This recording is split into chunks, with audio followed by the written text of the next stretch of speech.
Hey guys, tonight we're plunging straight into the absolute deep freeze of history, the kind that burns your nose hairs and makes your eyebrows frost just from opening the door. Welcome to the American frontier, late 1700s, maybe early 1800s. No phones, no heat, no Gore-Tex jackets. Just you, some handmade tools, a cabin you barely finished before the snow started falling, and 6 months of bone-snapping winter ahead. Yeah, you probably won't survive this, but let's pretend you might. So before you get comfortable, take a moment to like the video and subscribe, but only if you genuinely enjoy what I do here. I don't want to take up space in your feed unless I've earned it.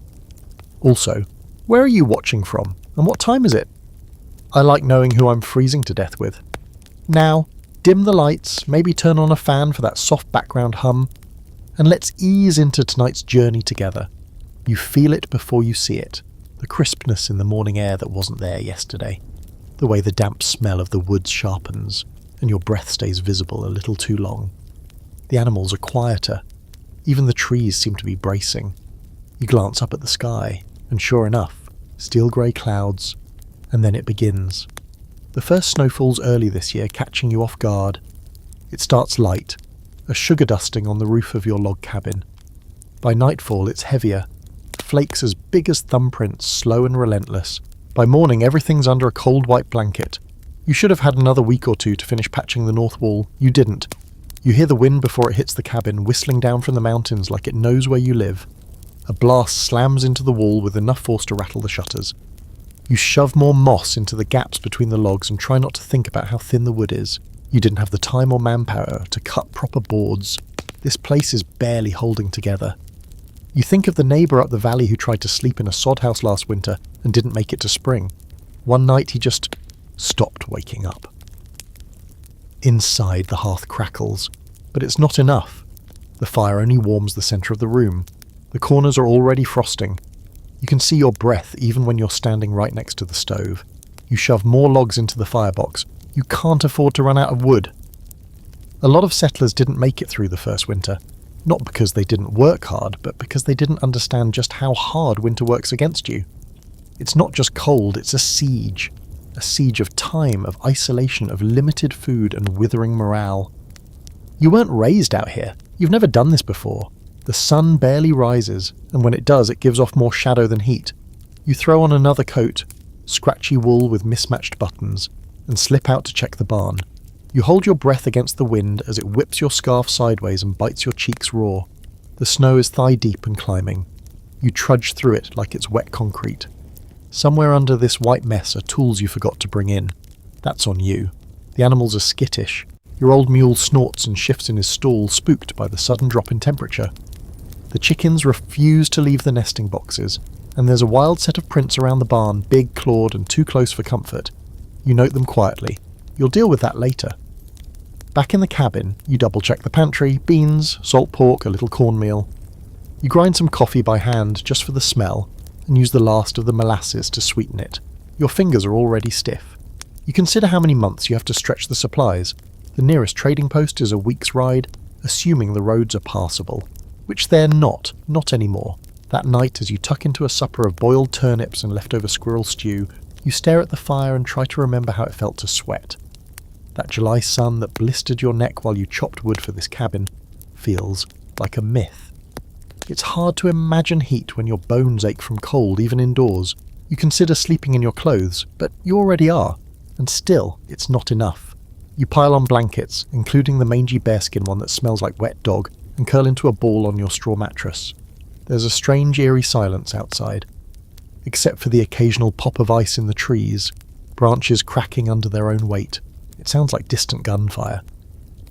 Your mind wanders as you drift off. Will the roof cave in? Did you stack the beams right? Are the horses going to freeze? Is it normal to feel this cold in your teeth? You might not know it yet, but this storm is just the opening act. Historically, the winter of 1816, the year without a summer, saw freak blizzards in June and crops that never came. Volcanic ash from halfway around the world blocked out sunlight, and settlers who hadn't prepared froze or starved. Some historians still debate how widespread the famine truly was, but for folks like you, caught out here in a half-built cabin, none of that matters.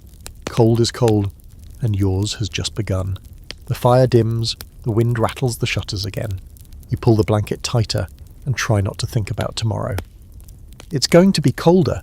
You wake up shivering, your nose is frozen, and your breath curls in mist above your face like a ghost with nowhere better to be.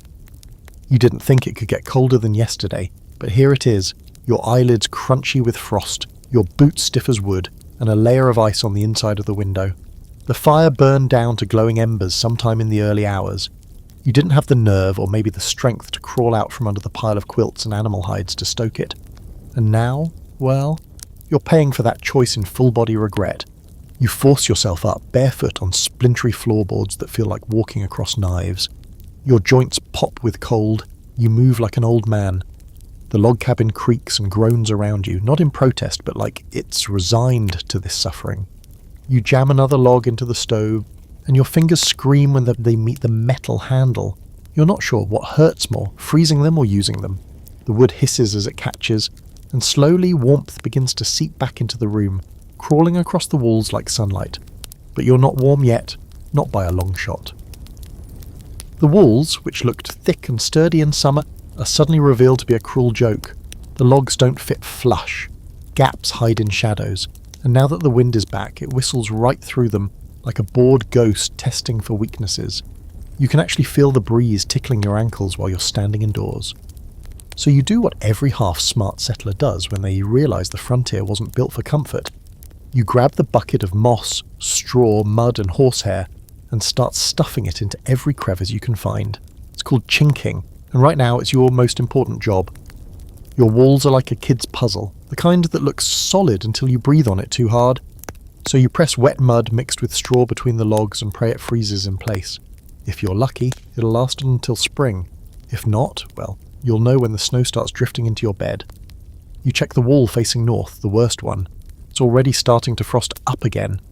You crouch there, hands raw and aching, jamming in clumps of damp moss, your breath fogging the space in front of you.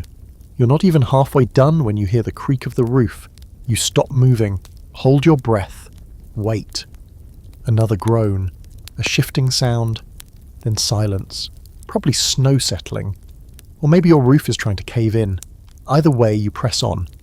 In your better moments, you remember that these cabins weren't designed by accident. They came from hard-earned knowledge, lessons passed along by others who'd already made every mistake there was. Settlers borrowed heavily from Scandinavian, German, and even Slavic traditions, blending construction techniques into something that looked simple, but carried centuries of survival wisdom. Like the overlapping roof shingles, hand-cut and laid so snow would slide instead of pile, or the double-notched logs that locked together with primitive grace. Even the height of your windows, or lack thereof, was a defensive measure against heat loss. But knowing that doesn't make it feel any warmer. By midday, you've patched enough of the worst gaps to stop the draft from actively bullying you. You take off your gloves and hold your hands near the fire, wincing as the warmth comes rushing back like punishment. Your fingers are mottled red and white. You don't say the word frostbite, but it hovers there anyway, like a wolf just outside the door. And speaking of doors, yours is starting to stick. The snow is creeping up faster than expected. You wedge a flat rock against it, just in case. Last thing you want is to get snowed in so tight you can't even open it. That happened to someone you met back in town. Took him 3 days to dig his way out with a cooking pan. Said he hallucinated a talking moose on day 2. That evening you sit back in a rickety chair by the fire, nursing a cup of pine needle tea and listening to the wind pour at the roof. You're too tired to cook anything fancy, so you boil more root vegetables and let them stew into a lumpy paste. You eat it slowly. Each bite tastes like dirt and wood smoke. But you eat it anyway.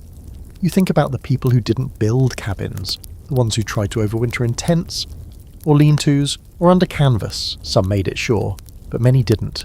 And when you look at your creaking, barely holding cabin, suddenly it feels like a castle. A wonky, leaking, ice-covered castle. Here's something odd you learned from your neighbour down the road. He swears that painting the inside of the logs with cow dung and ash helps keep the drafts out. He does it every year, and his cabin always smells like something died inside. But you've also never seen him shiver. Some say it's an old European trick. Others think it is just frontier nonsense. Either way, it's one of those strange survival rituals no one really agrees on. But he's still alive, That counts for something. As night falls, the wind picks up again. You put another log on the fire, tuck your bedroll tighter, and listen. The cabin holds, for now, but you've already spotted spots in the rafters that need reinforcing. One good snow dump and it might all collapse on your head. You don't let that thought get too big.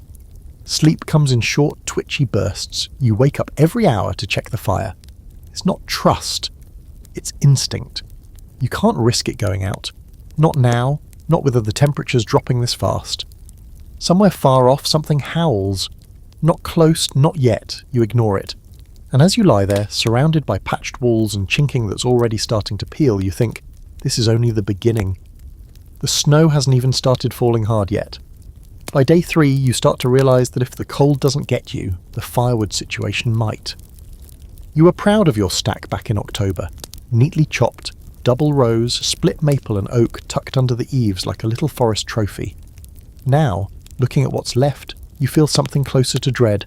The pile is shrinking at an alarming rate and it's only early winter. You're burning through it faster than you thought, you were way faster. And every stick you throw on the fire is one less between you and hypothermia. Firewood on the frontier isn't just fuel, it's life. It's how you cook, dry your clothes, heat your water, melt snow for the drinking, and survive those long black hours when the sun disappears behind grey clouds and forgets to come back. And chopping it is a religion. You don't chop for today, you chop like you're sold. Your soul depends on it. You chop like winter is watching. So after a breakfast of stale cornbread and weak coffee, you haul on your boots and head for the chopping stump. The axe feels like lead in your hands. Your shoulders ache from yesterday's chinking, and your fingers still haven't forgiven you for touching the stove handle barehanded. But there's no choice. You eye the snow-dusted logs stacked nearby. They're iced over now, and some are half frozen to the ground. You chip at one with the blade, free it, and set it upright on the stump. You raise the axe overhead, take a breath, and swing. The crack echoes across the clearing like a rifle shot. You swing again, and again, and again. The rhythm settles in, somewhere between miserable and meditative. Wood chips scatter. Your breath fogs the air. Snow falls gently, like it's trying not to disturb you. It's beautiful in a brutal sort of way.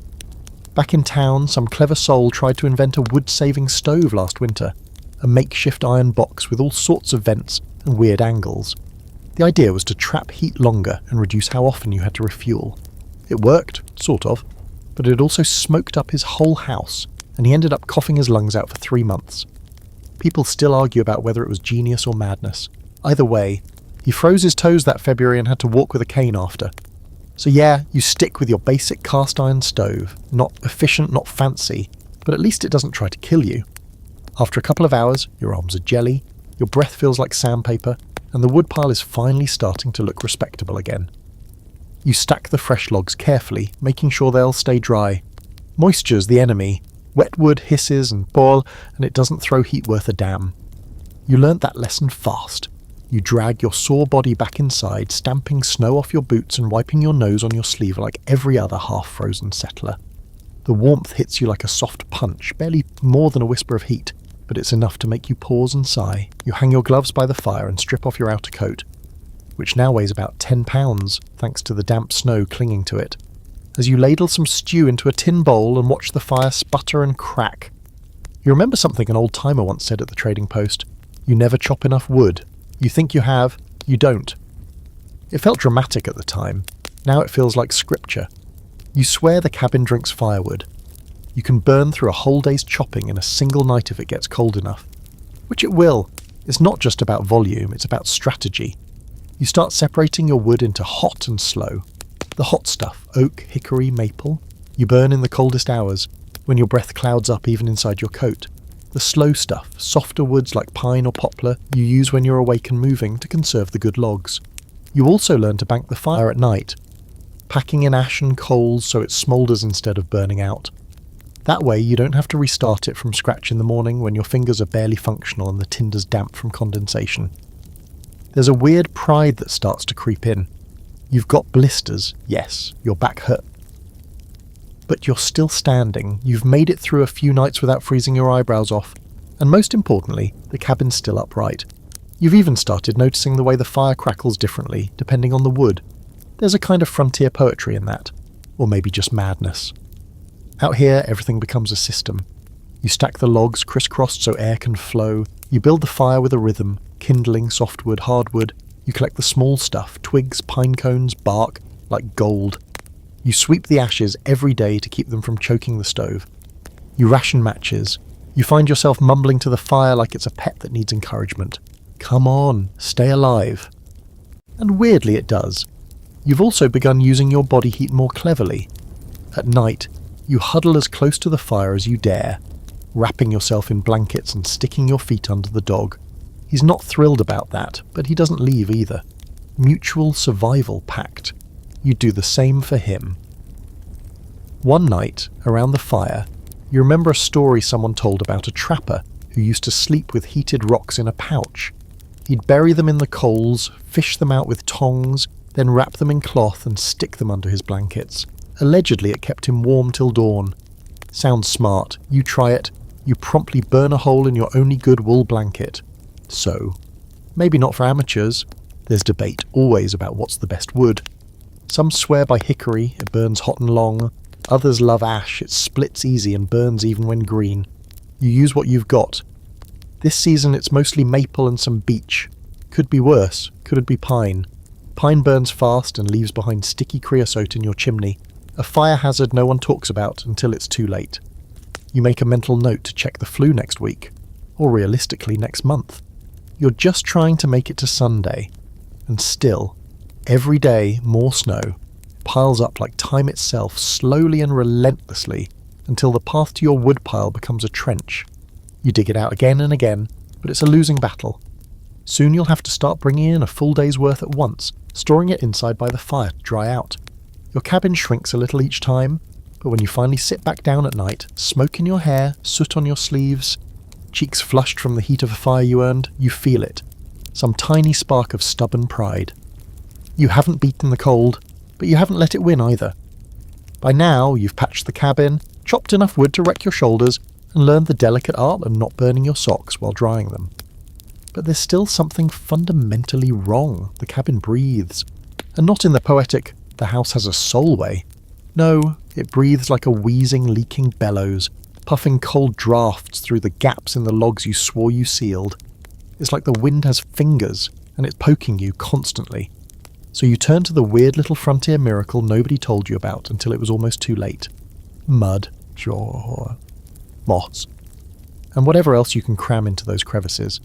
It's ugly, it smells weird, but it might just keep you alive. You get back to work with your now familiar chinking mix, a gooey, gritty paste of mud and straw, thick as porridge and heavier than regret. You smear it between the logs like frosting on a cake made of frozen lumber and fear. Sometimes you use chunks of moss or tufts of animal hair if you're low on straw. Anything that can block the wind. The mess dries hard, and if you do it right, it doesn't fall out when the temperature drops below. Why did humans ever settle here? This is when you realise building the cabin was only the beginning. Winterproofing it is an entirely separate challenge. A few months ago, you were proud just to have a roof overhead. Now you're practically sleeping in your own DIY insulation project. You crawl into corners with a bucket of chinking and a stick, plugging gaps like a desperate beaver. You smear the mud along baseboards, above windows, around the doorframe, everywhere the wind likes to sneak through and bite you in the kidneys at 3 a.m. You're not the first to do this, of course. It's ancient tech. Indigenous communities had mastered wall insulation long before Europeans stumbled through with their drafty rectangles. Some used moss and sap, others wove bark mats, and some even lined their homes with animal hides in overlapping layers, like nature's version of house wrap.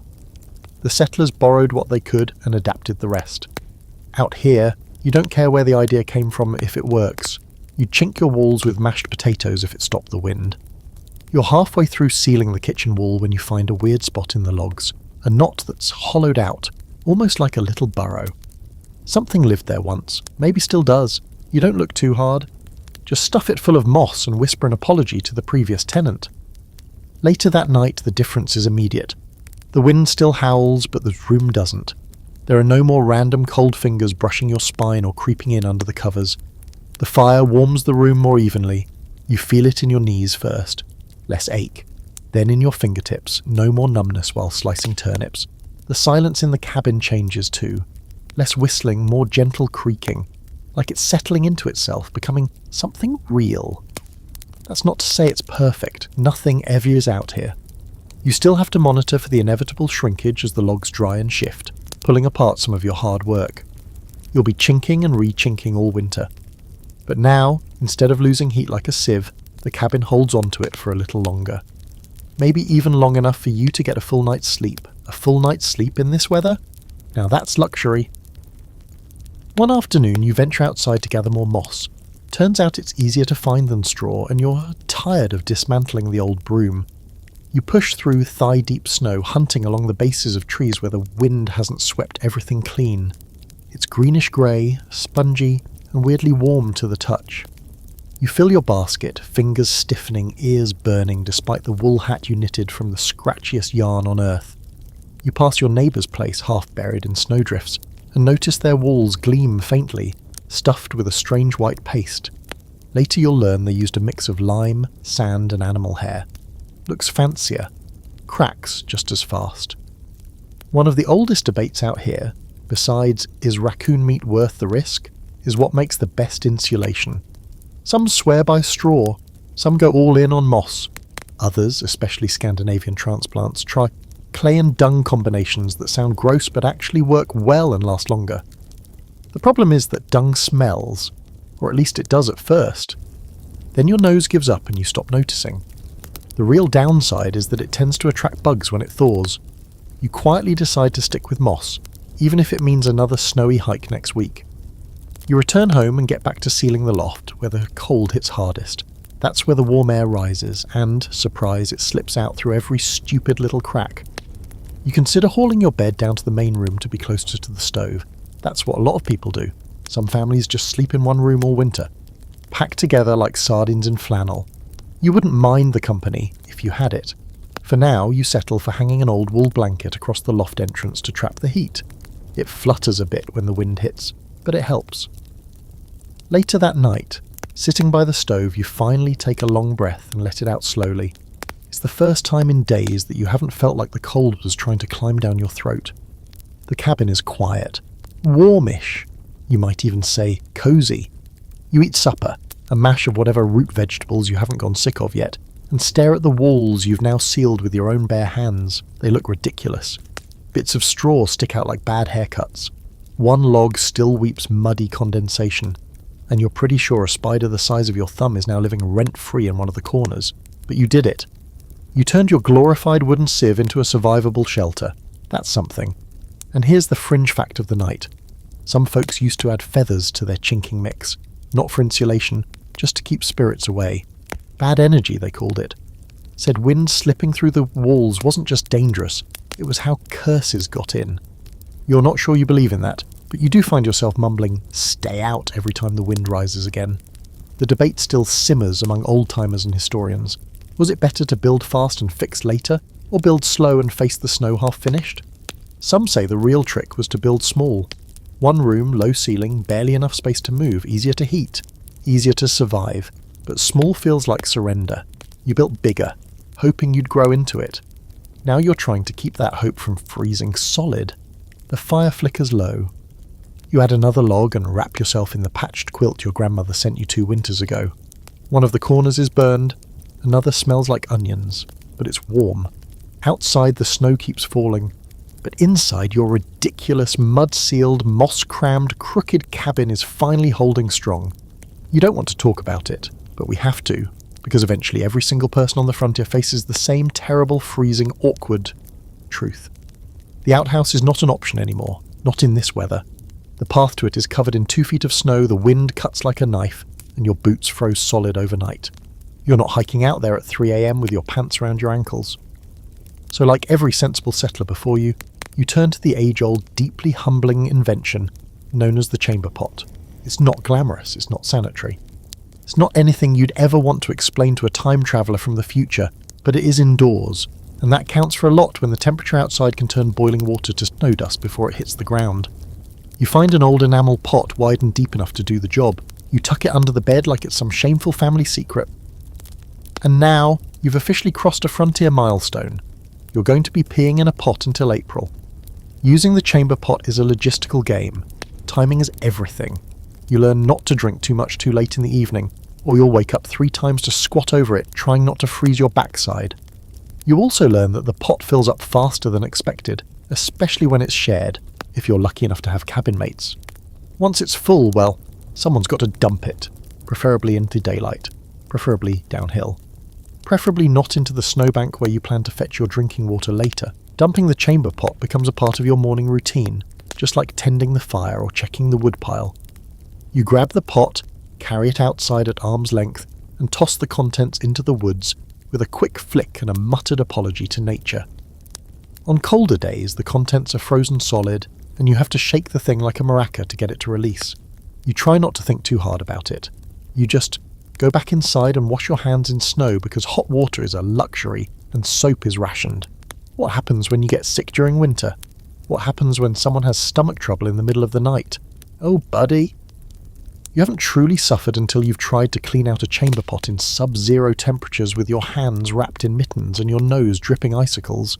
At that point, dignity just melts, like everything else that ever made you feel civilized. All that's left is grit, prayer, and a splash of pine-scented desperation. You've heard about people who installed trapdoors in the floor, little hatches they could open and relieve themselves directly into a pit beneath the house. Sounds ingenious until you think about the cell and the rats, and what happens when that pit freezes solid and starts backing up. There are reasons those systems didn't catch on, though in some places, especially parts of Canada and the far northern territories, similar cold weather privies persisted well into the 20th century. Scholars still debate whether it was genius design or just proof that everyone eventually gives up. At night, when the fire burns low and the wind starts up again, you clutch your blankets and hold it in as long as you can. You try to mentally prepare yourself for the moment when your bladder finally overrules your willpower. The walk to the chamber pot is 5 steps, but it feels like a journey through the Arctic. You fumble with your layers, curse the buttons, and whisper angry threats to no one in particular. Then you squat, shivering over a pot of your own making, wondering what decisions in life led to this moment. Then you finish, crawl back into the bed, and try not to spill it in the dark. This is winter now. This is your life. And we haven't even gotten to number 2. Eventually, no matter how determined you are, nature calls in ways a chamber pot can't politely handle. That's when you have to make the call. Do you brave the outhouse or improvise indoors with something horrifyingly called a night soil bucket? You've heard rumours, trappers who use old crates, settlers who dig temporary holes in the cellar floor, even one tale about a family who repurposed a broken flour barrel. The stories vary and the hygiene is always questionable. But you get creative when the wind chill hits -20 and the seat in the outhouse has literally frozen over. Speaking of outhouses, you remember the first time you used yours. The seat was just a hole in a board, smoothed with sandpaper and covered with a flap of hide. In summer, it was tolerable. In early fall, it was brisk. In winter, it's a trap. If you're not careful, your skin will stick. The cold pulls the heat out of you like a vacuum, and every exposed inch of flesh regrets existing. You try to warm the seat with a hot stone, it cracks the board. You try to time it right after sunrise. The wind laughs in your face. Old-timers used to say you could tell a real frontiersman by how fast he could use the outhouse without freezing solid. Some even kept portable toilet seat covers, made of rabbit fur, soft, flexible, and slightly less awful than bare wood. They didn't survive long, though. Rats loved them. You stick with your chamber pot. One particularly grim morning, you make the mistake of putting off dumping the pot.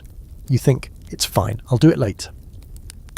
That night, the full contents freeze solid, and now you have a heavy, disgusting block of yellow ice you have to chip out like you're mining for shame. You nearly throw out your back hauling it to the woods. Lesson learned. It's not glamorous, but it's survival. You do what you have to, and you stop pretending the frontier has room for pride. It's all function over form now. You look around your cabin, straw-chinked walls, frozen window panes, a pot under the bed, and you accept that this is just the reality of winter living. You're not here for luxury.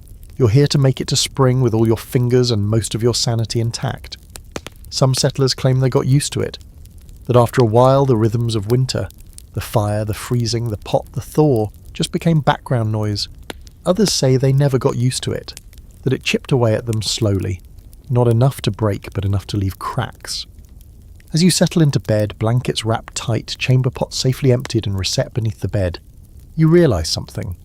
It's not that this life gets easier, is that you get a little tougher each night, a little more numb to the discomfort, a little more practiced in enduring. You'll never like it, but you'll survive it. Barely. You've burned your fingers on the stove, choked down turnip stew, and become uncomfortably intimate with your chamber pot. But now it's time to talk about the thing that really decides whether you make it through the winter or wither away in a corner of your drafty little cabin. Food. More specifically, what's left of it. And whether you've got enough to survive the next 4 months without having to boil your shoes. You think back to the fall. You remember hauling sacks of potatoes, beans, dried apples, and cornmeal into the pantry like a hoarding squirrel with opposable thumbs. You remember building that root cellar, half buried into the slope behind the cabin and lining it with straw and planks. You remember sealing jars of pickled onions, tomatoes, green beans, whatever you didn't already dry. Smoke or salt it felt like overkill then. It doesn't now. Now you open your pantry door and realise just how fast plenty can turn into barely. The jars are fewer. The bags look thinner. That sack of flour you thought would last until March? You're halfway through already, and it's not even Christmas. The salted pork barrel still has a layer of meat, but it's floating in brine that's starting to look murky. You give it a sniff, it's fine, probably, for now. The root cellar holds up better. It's cold, dark, and smells like wet stone and dirt. Perfect for keeping things just above freezing. You descend the rickety steps with a lantern and do a quick inventory. The potatoes have sprouted tiny white fingers. The carrots are softening. A cabbage in the corner has given up completely and turned into an unrecognisable sludge. You dig around for the good stuff, trying not to gag. This is where you start learning the true art of rationing. You divide everything in your head. What you can eat now, what has to last until March, what's borderline, and what you feed to the chickens or throw into the woods for whatever's desperate enough to eat it. Every handful of dried beans becomes a precious equation. Every teaspoon of sugar is a decision. Every slice of bacon is a tiny moral dilemma. Indulge now, or save it for the day when you're so cold and so tired you might cry over a pot of boiled bark. There's a rhythm to winter eating. Breakfast is whatever's easiest to heat up.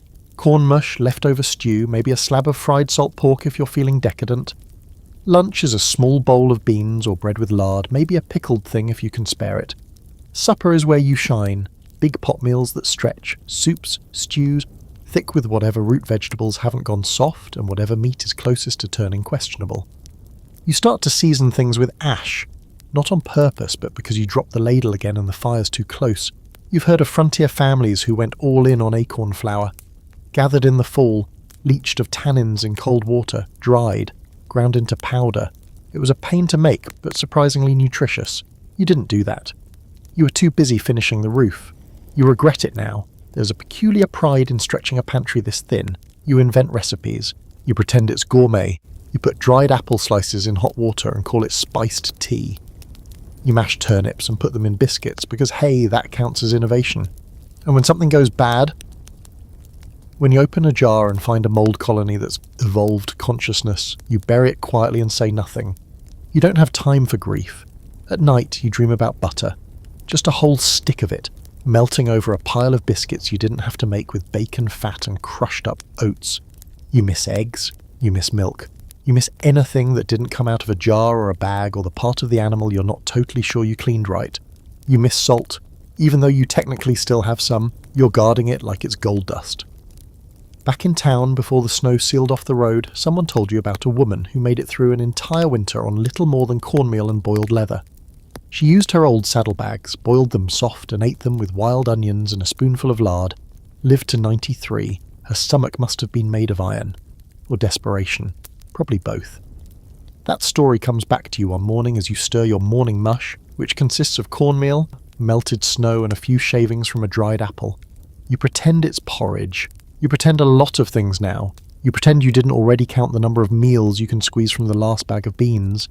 You pretend you aren't worried about what happens when the last jar of pickled vegetables is gone.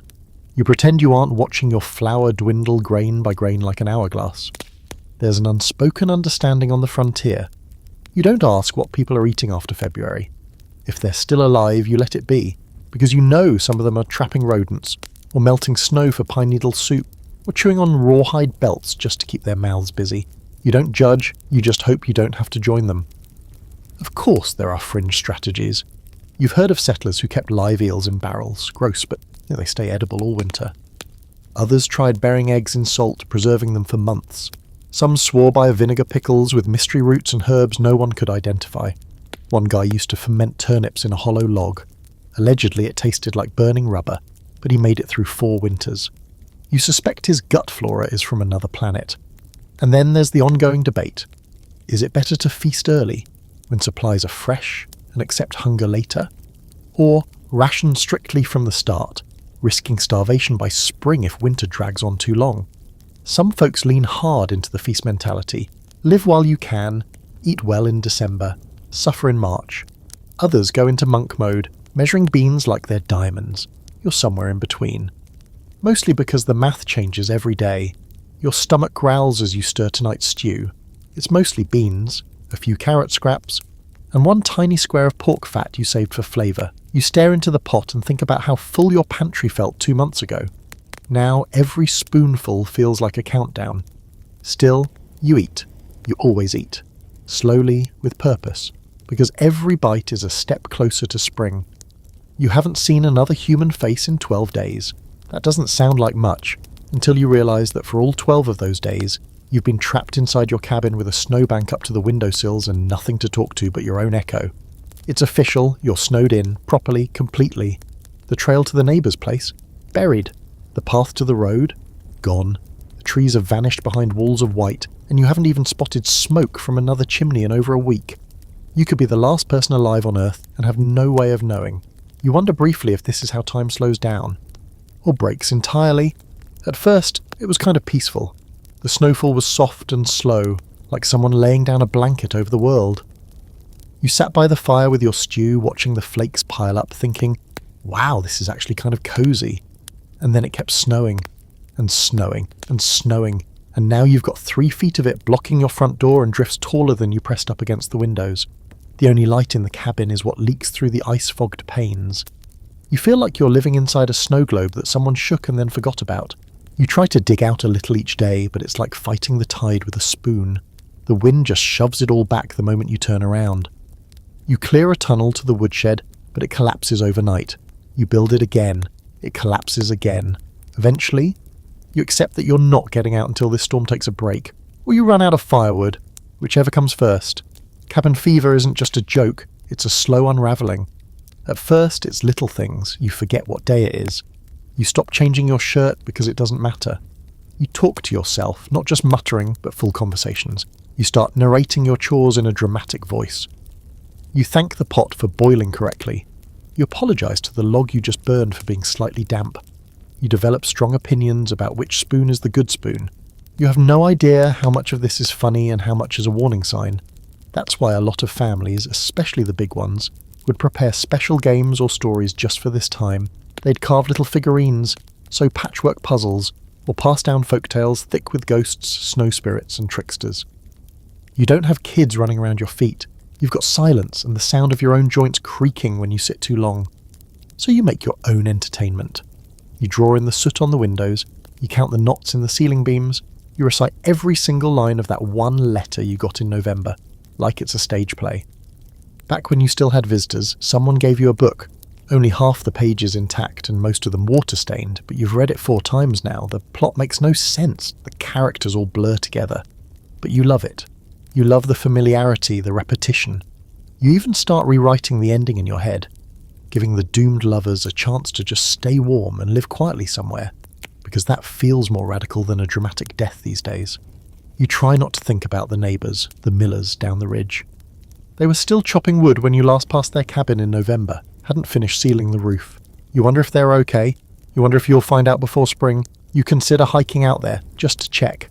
But then you open the door, see the blizzard still raging, and close it again with a quiet, defeated grunt. The snow isn't just deep, it's alive. It's pushing back against every effort you make. You swear you saw the top of a tree get swallowed whole. There's an old frontier trick for judging when you'll finally get a break in the weather. Listen for sounds, not just quiet, but the kind of silence that rings in your ears, like the sky holding its breath. When the wind stops screaming and the flakes start to fall vertically again, that's when you grab your shovel. That's when you dig your way to a better vantage point and hope to see something besides endless white. And here's the weird part. Sometimes being snowed in brings people together. When you can get to each other, you cling. You share stories, food, tools, and that rare thing called laughter. But when you can't get to anyone, it's just you and your thoughts. And your thoughts, they can be real jerks. You start second-guessing everything. Should you have trapped more rabbits, planted more turnips, built the cabin 6 feet higher, married someone with a warmer cabin? It's amazing how many life decisions can be questioned while pacing in long underwear next to a fire that won't quite warm your toes. Sometimes you think about what city folks are doing this time of year. Probably dancing at some winter social, eating something called baked oysters, wrapped in silk and wool and ignorance. You picture them with champagne talking about poetry while you're scraping frost off your beard and trying not to scream when your blanket slips off at 3 a.m. Not that you'd trade places, not exactly, but still. You remember an old journal you read once from a trapper up north. He described a snowed-in winter as living inside a pause. Not dead, not asleep, just suspended. The world frozen in place, waiting. You get that now. You feel it deep in your bones. You're waiting too. For spring, for a thaw, for anything that doesn't feel like survival by default fault. And then, one morning, it's different. You wake up and the cabin is quiet. Not cabin fever quiet, real quiet.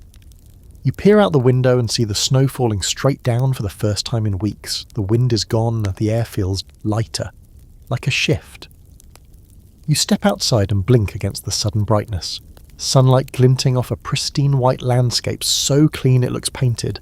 The trail to the woodshed is gone again, but today you have the strength to dig it. You don't see your neighbours, you still can't make it to the road, but you feel something you haven't in a while. Possibility. And that's enough. For now. There's a moment just after sunrise when the inside of your cabin feels almost bearable. The fire's been tended through the night, your extra quilts didn't slide off, and your feet, for once, aren't numb bricks of regret. You stretch out in bed for a few luxurious seconds, and for a fleeting moment, you don't hate winter. Then you hear the chickens screaming. You're on your feet in an instant, heart lurching like a trap springing she. You yank on your boots, still damp, and race outside, slipping down the icy steps. The coop's not far from the cabin, just across the yard and a little downhill. You built it sturdy back in behind fall, but sturdy in frontier terms just means might survive a stiff wind if it's feeling generous. What you find makes your stomach knot. The door's ajar, snow is drifted halfway in, and feathers, lots of them, are satted in the fresh powder like a grim little snow angel exploded. Inside, the chickens are panicked. One is missing, another is limping. The rest are squawking and flapping in a frenzy. You find bloody tracks near the corner. Big ones. A fox, probably, or maybe something hungrier. Whatever it was, it figured out how to pry open the latch. You patch the door, reinforce the hinges, and add a crude wooden lock. Then you sit in the coop for a while, listening to the nervous clucks as the birds slowly settle. They're more than just eggs and meat now. They're heat. They're company, and on some nights you swear they're the only thing reminding you that life still exists outside your own brain. You've spent more hours this winter sitting in the coop than you'd ever admit. Wrapped in your coat, cheeks raw, watching them peck and shift and do their weird little chicken rituals. It's oddly soothing, like a crackling fire but feathered, which brings us to the strange habit you picked up recently, sharing your body heat with livestock. Oh yes, you've entered that phase of frontier winter. When night falls and the fire burns low and the temperature drops to the sort of cold that makes your teeth feel brittle, you stop caring about personal space or species. You start sleeping closer to the animals, and if you're lucky enough to have a barn or even a lean-to, you might start bedding down in there yourself, because warm is warm and dignity is optional. You remember the stories, of course. Farmers who moved their goats indoors, families who shared their one-room cabins with pigs and ducks and everything in between. The idea always sounded vaguely horrifying until now. Now it just sounds like not dying. You try it. Just one chicken at first. She's a scrawny thing, molting in patches, but warm and docile enough. You tuck her inside your coat for a bit while you read by the fire. She clucks once and settles in. It's weird. And it works. So the next night you bring in 2 more. Then the runt goat when the wind picks up and the barn starts making groaning noises you don't trust. Before long, your cabin smells like a petting zoo and your bed rustles more than it should. But you're warm. That's the deal. You make adjustments. You add straw to the floor near the hearth. You build a makeshift partition with crates and hang a blanket between you and the new guests. mostly to keep the goat from chewing your socks. You try not to think about hygiene. You remind yourself it's temporary. Then you remember it's January, so not that temporary. Frontier life was always about compromise, and right now you're compromising with a goat named Ethel who thinks the firewood stack is her new climbing wall. She's already chewed a corner off your only decent quilt. You don't have the heart to scold her. You'd probably chew a blanket too, if your teeth were your only form of rebellion. Some people swore by bringing animals in during storms. Others thought it was madness. There's still debate over whether the added warmth outweighed the health risks. Lice, parasites, respiratory issues, you name it. Scholars argue over old records, trying to piece together whether these were widespread habits or the desperate choices of the poor and isolated. The truth, as always, is somewhere in between. People did what they had to do, and sometimes that meant cuddling a goat while your stew simmered on the stove. Speaking of stew, you start to notice how much faster your food cooks now that the cabin holds heat better. Between the fire, the animals, and the block drafts, you've created a kind of ecosystem. Messy, loud, slightly smelly, but functional. You even stop wearing your outer coat indoors. It feels like progress. You glance out the window and catch sight of the snow-covered coop. You've reinforced it now with stones at the base and a second latch. You check it twice a day, even when it's freezing. Because a dead chicken in January means one less egg in March. And you can't afford that, not anymore. One night, curled up in bed with your breath still fogging the air, you think back to something your father once said. If it's warm and it isn't trying to eat you, it's a friend. You thought he was joking. You now realise he was being completely literal. Of course there are limits. You've drawn a firm line at the raccoon that keeps showing up near the porch. Too bold, too clever. You caught it trying to open the feed bin with both paws like a tiny burglar. You respect it, but you also keep the axe close when it's around. Some guests you can't let in. In the meantime, your fire is strong, your animals are alive, and your own body heat is being multiplied by a chorus of warm, rhythmic breathing in the shadows. You're not alone. Not really. It's weirdly comforting. And if someone had told you last year that your winter survival plan would involve sleeping next to a farting goat and using chickens as space heaters, you would have laughed. Now, you tuck the blanket tighter and whisper to the hen on your chest, "We're gonna make it." And she clucks like she agrees. There's something oddly satisfying about stepping outside and finding your meat perfectly frozen, waiting for you like nature's own icebox. Of course, you have to hack it out of the snowbank first, sometimes with a hatchet, and then thaw it slowly next to the fire like it's a particularly frosty artifact. But still, no refrigeration required. No salt, no smoke, no buried clay jars, just winter doing the one thing it's undeniably good at, preserving. You've got a small stash of meat buried in the snow behind the cabin, wrapped in linen marked with stones, and far enough from the coop to avoid drawing attention from the wrong kind of visitor. It's mostly rabbit and squirrel, tough, stringy stuff that tastes like bark unless you drown it in onion and grease. But it keeps, and in weather like this, anything that keeps is sacred. Back in the fall, you did what every settler with an ounce of sense does. You salted and smoked as much meat as you could manage. The pigs went first, then a deer you caught before the snow fell. You spent days turning meat into something shelf-stable, hanging strips over a slow fire, rubbing salt into every fold, sealing the jerky in waxed linen. You didn't enjoy it. It made your hands ache, your eyes burn, and your clothes stink. But now, as you stare down February with your gut growling and your pantry thinning, you're grateful for every shriveled hunk of preserved sinew hanging from your ceiling. Smoking meat is part science, part black magic. You keep the fire low, the smoke dense, and the airflow just right. If the fire gets too hot, you cook the meat instead of preserving it. Too cool, and it moulds. Everyone swears by their own method. Some use hickory, some swear by applewood. One guy back in town uses dried cow dung and insists it gives the meat a rustic flavour. You hope never to find out. The salt barrel, though, that's your real treasure. Coarse crystals and thick slabs of pork submerged in brine that's nearly solid from the cold. You lift the lid and the smell hits you. Sharp, meaty, metallic. Not pleasant, but not rotten either. You chip off a piece, cut it thin and fry it with beans.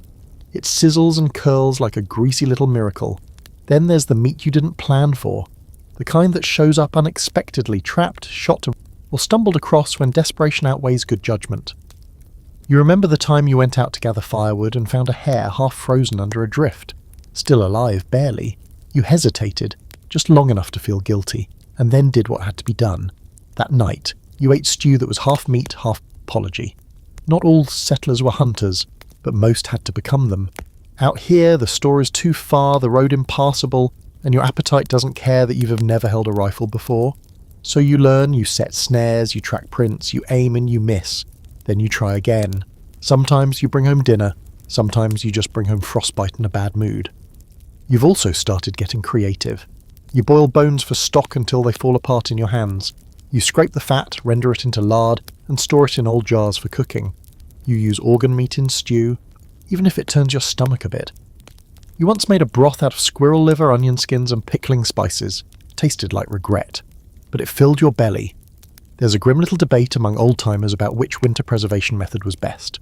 Smoking is reliable but labour-intensive. Salting is easier but requires a lot of storage and a steady salt supply. Freezing is convenient but only works as long as the snow keeps falling. Some settlers combined all three, salted meat smoked, and then frozen solid in the back of a shed. Others skipped preservation altogether and relied on fresh kills, hunting every few days to stay ahead of hunger. Risky, efficient if you've got the skill, suicidal if you don't.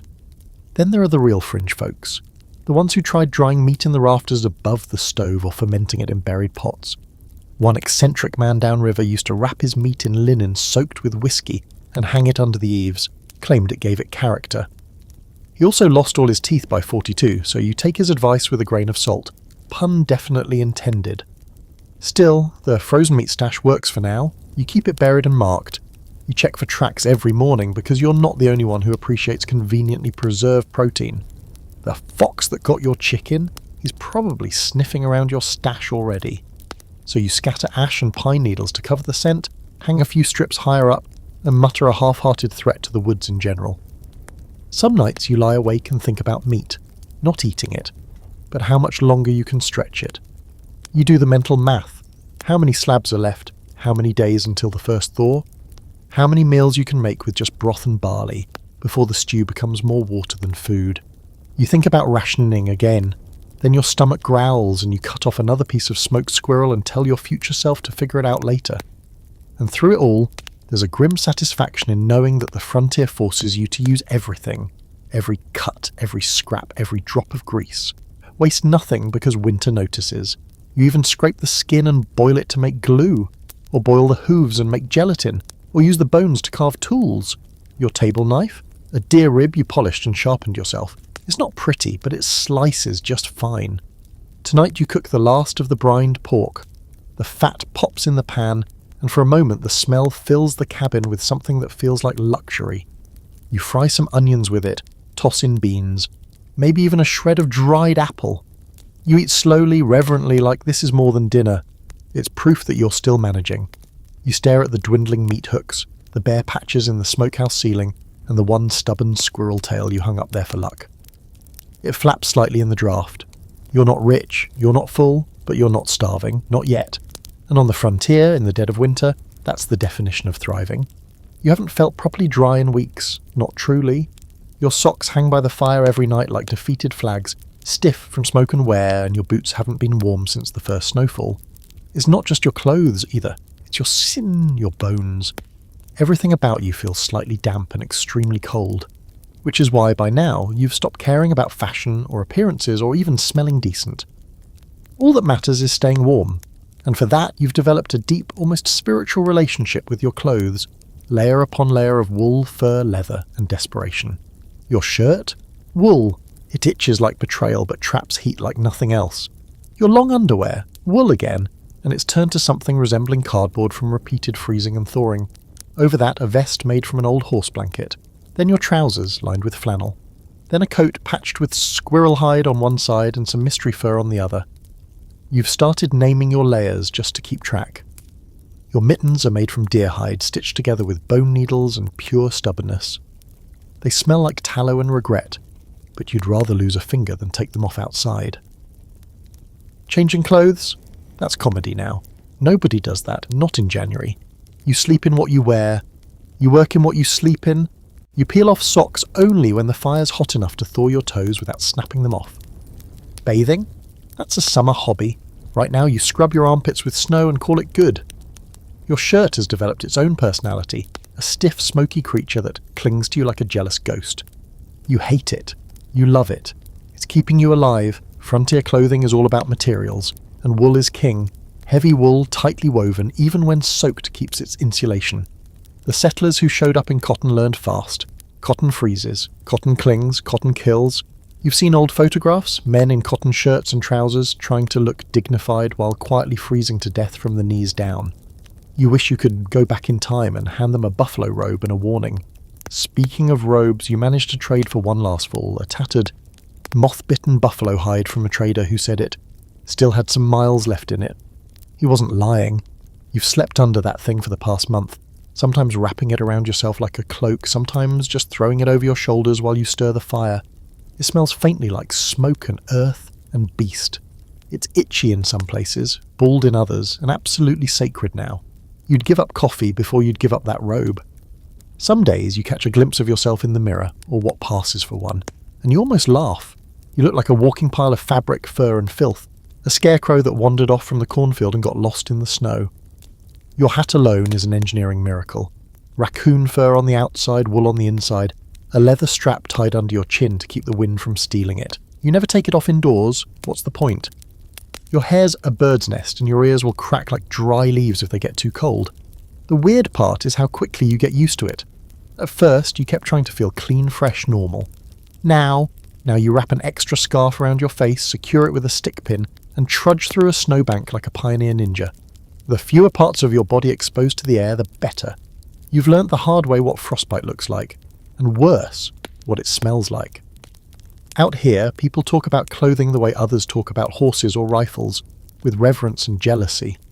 That there's a double-stitched wool vest lined with beaver hide, someone might say, as if describing treasure. I'd trade half a pig for one of those. And they mean it. Because good winter clothes aren't fashion, they're armour. Survival gear. A difference between waking up with fingers or waking up with little black stubs. You remember one neighbour who swore by rabbit skin socks, made a pair himself from skins he'd dried, scraped and stitched by hand.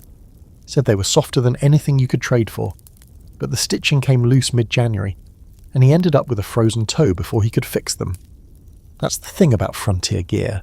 It works until it doesn't, and failure is rarely gentle.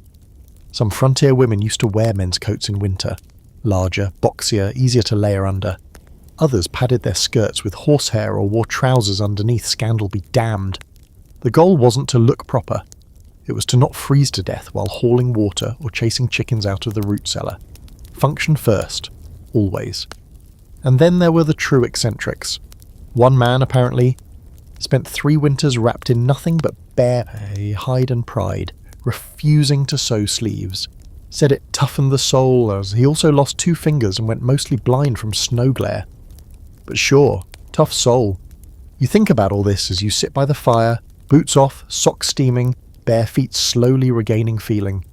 You know you'll have to put everything back on again soon. You're going to the woodshed. The snow is deep, the wind is hungry, but for a few minutes you let your skin breathe, let your body stretch, let the fire lick warmth back into your aching knees. You've started sewing more, more too. You've patched every piece of clothing you own at least once. You used to be terrible with a needle. Now you're a mediocre genius. You patch with leather strips, squirrel hide, old flour sacks, anything that holds. You even stitched a tear in your glove with sinew pulled from a rabbit's leg. It holds. You hope it keeps holding. The fire crackles. Your scarf is dry. Your coat smells like wet goat. But it's warm. You pull it back on. 1 layer at a time you armour up again. Wool hide, grease-stained mittens, buffalo robe slung over your shoulder like a cloak from some post-apocalyptic fashion show. Outside the wind howls. Inside you button your collar and pull your hat low. Let it howl, you're ready. By this point in winter you start to understand why socks are sacred. Not fancy socks, not the kind that come in neat little pairs with bright colours and no intention of ever touching a boot, but real socks. Thick, itchy, hand-knitted beasts made from coarse wool and pure willpower. The kind that you wear until they fall apart and then wear some more. Because on the frontier, warm feet are the difference between a good day and an emergency amputation. You've got 3 good pairs if we're being generous. One with a hole in the heel, one with a hole in the toe, and one that's mysteriously holding together by some kind of divine intervention. You rotate them carefully. Dry one pair by the fire while wearing another. Always have a backup. Never, ever leave your last dry pair out overnight, because there's nothing more miserable than trying to stuff wet socks into frozen boots at dawn. And yet, somehow, that still happens more than you'd like. So you've taken up knitting. Yes, you. With your cracked hands and half-frozen fingers, and a patience level generally reserved for boiling water. Because out here everyone knits, or tries to, and if they don't, they barter hard for someone who does. Scarves, hats, gloves, blankets, but especially socks. You now believe that a good pair of socks is worth more than gold, whiskey, or even coffee. Their warmth, their peace, their mental stability in a foot-shaped form. You dig out the knitting needles you bartered for last fall, a pair of old iron spikes polished down to something usable. Then you pull out the wool you've been hoarding like a dragon guarding treasure. Some came from a neighbour's sheep, one from unravelling that horrible sweater someone gifted you years ago. The one that felt like it was knitted from wire and thistles. Waste not. At first, your stitches look like a crime scene. Loops too tight, others too loose. Weird holes in places you didn't think holes could form, but eventually your hands learn the rhythm. You sit by the fire wrapped in layers, listening to the wind scream through the trees, and you stitch. In, outwarding, around. Pull through, tighten. The same moves over and over. It's almost meditative. Almost. You find yourself measuring time by how many rows you've finished. The worst blizzard of the month. That was a 4-row storm. The day your water barrel cracked from the cold. 2 rows and a lot of swearing. The night the goat knocked over your stew pot and nearly burned the cabin down. 5 rows, tight and angry. You start gifting socks too, or offering to. Your neighbour passed by before the last storm, just long enough to trade a jar of honey and complain that her kid's toes were going blue. You gave her a pair of your early attempts, lumpy, mismatched, but thick enough to serve as insulation. She cried over socks. That's the power these things have now. They're not clothing, they're currency. They're survival tokens. And it's not just you. Across the ridge, down the hollers, scattered into frozen cabins tucked into the woods, there are women and men knitting like their lives depend on it. Because they kind of do. Some families had knitting circles. Informal groups where people would sit together, bundled in shawls and layers, stitching and talking, and passing the time. It wasn't just productive, it was sanity. And out here, sanity gets pretty scarce around January.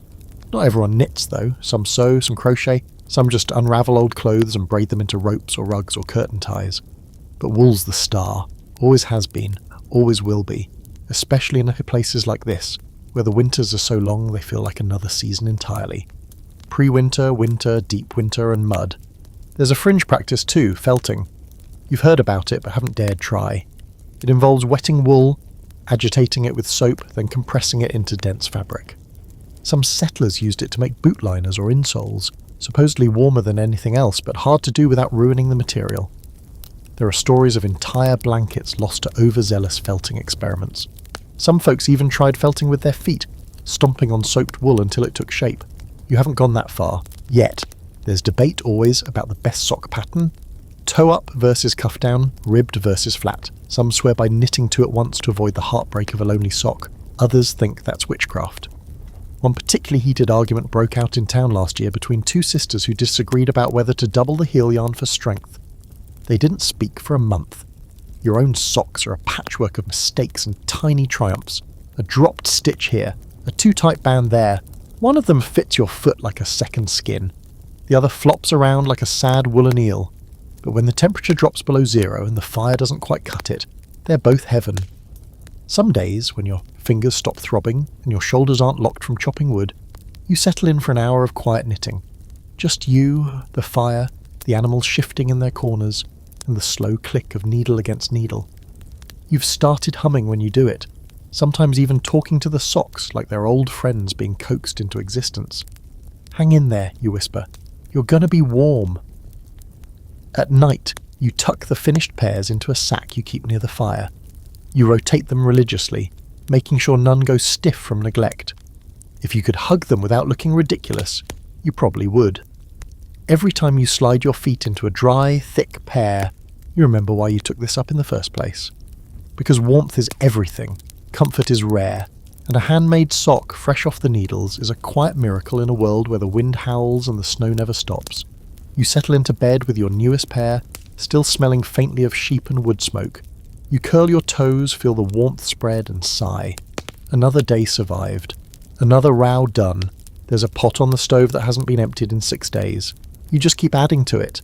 Bits of potato, dried beans, turnip chunks, a sliver of smoked squirrel from 2 nights ago, and yesterday's crust of cornbread crumbled in for texture. The broth changes colour depending on what you toss in. Sometimes brown, sometimes grey. Once it turned a shade of green you didn't trust, but you boiled it longer and called it earthy. It's not pretty, but it's food. And that pot?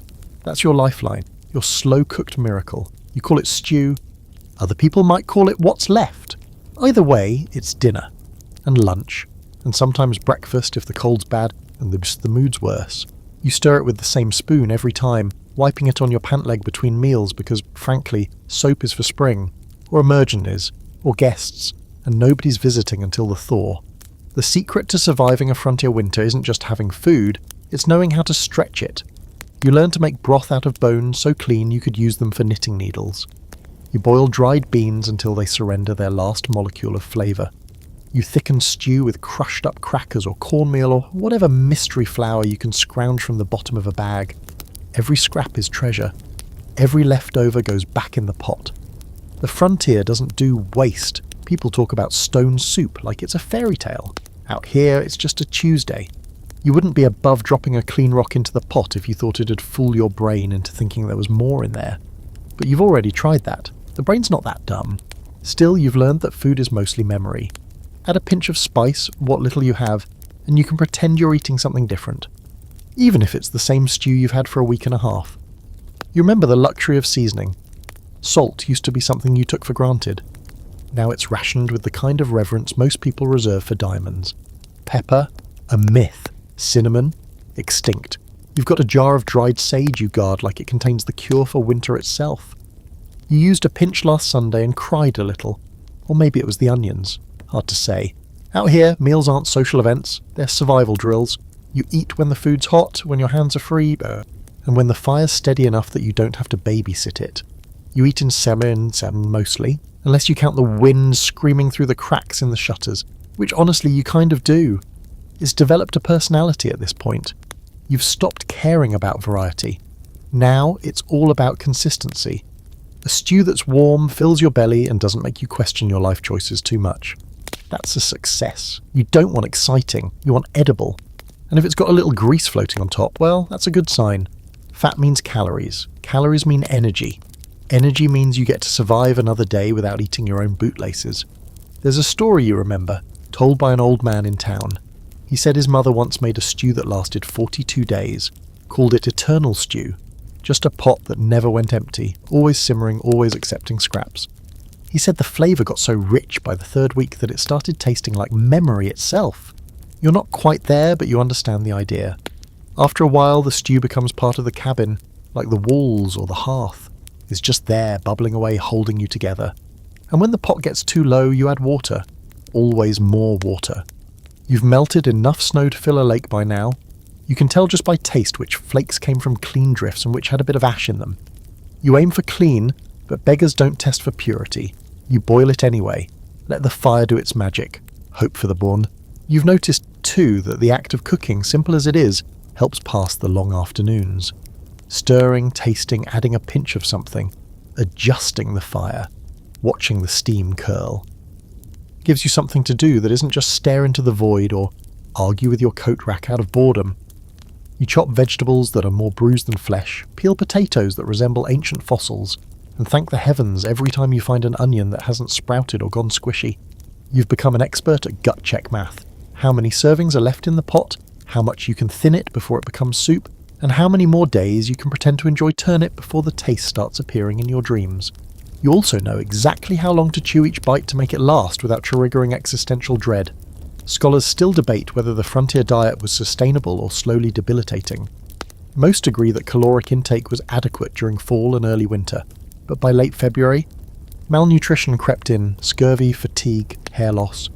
Some settlers tried to compensate with pine needle tea or dried berries they hoarded all season. Others just gritted their teeth, lost weight, and kept going. You've started drinking pine tea yourself. Tastes like the floor of a forest and vaguely of regret. but it's packed with vitamin C and, hey, it's warm. One particularly fringe method of stretching meals involved soaking old bread in milk or broth until it turned into a paste. Porridge, they called it generously. Some mixed it with lard and called it dumplings. Others just ate it with a spoon and didn't make eye contact with anyone. You tried it once, called it panic pudding. It wasn't your worst meal. Tonight you stir your stew again. It's thinner than you'd like. You toss in a piece of dried apple, not for flavour, just for surprise. Something different. A soft sweetness to cut through the salt and starch. You let it simmer while you pat your gloves, thinking how strange it is that something as simple as a warm bowl could be the difference between holding it together and screaming into the void.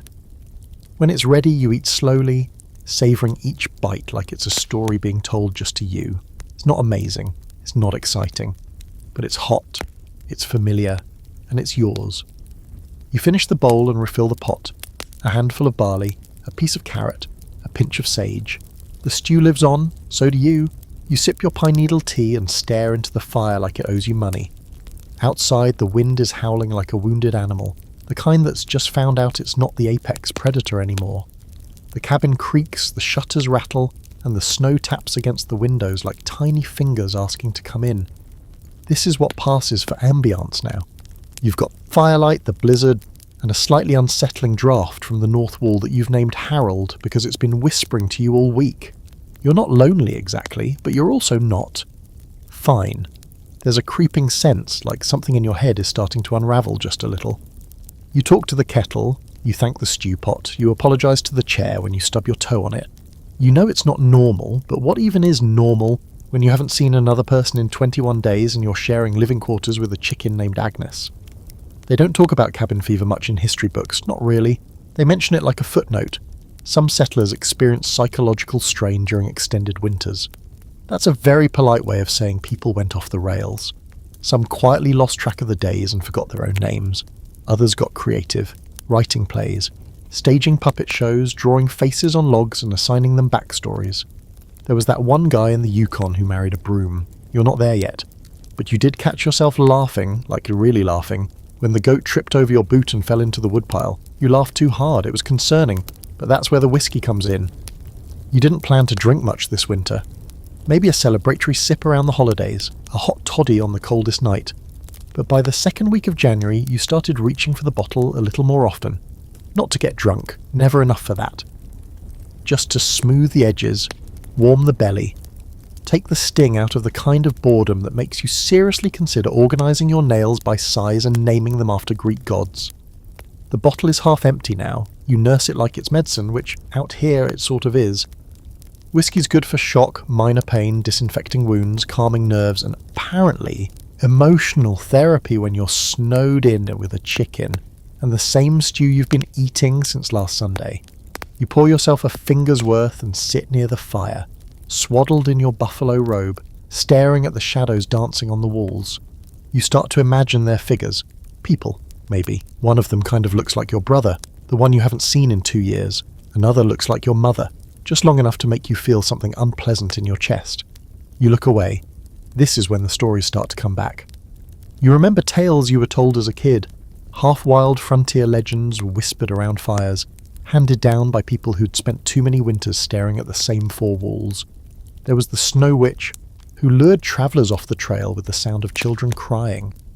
The spirit of the frozen hunter, still searching for the deer he never found, stomping across rooftops at night. There was even a story about a log cabin that got tired of holding people and swallowed its owner whole one stormy February night.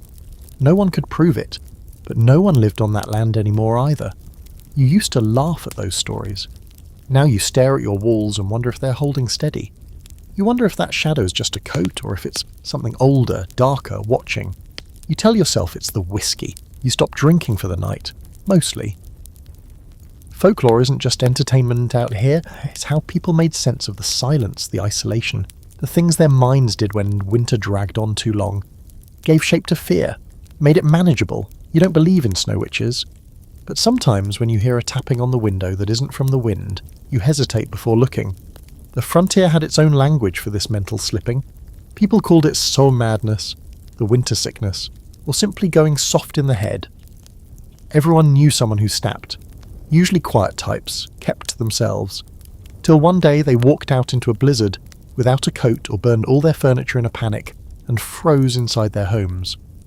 There's a long-standing debate among historians about how common cabin fever really was. Some argue it's been exaggerated, or that most people were too busy staying alive to lose their minds.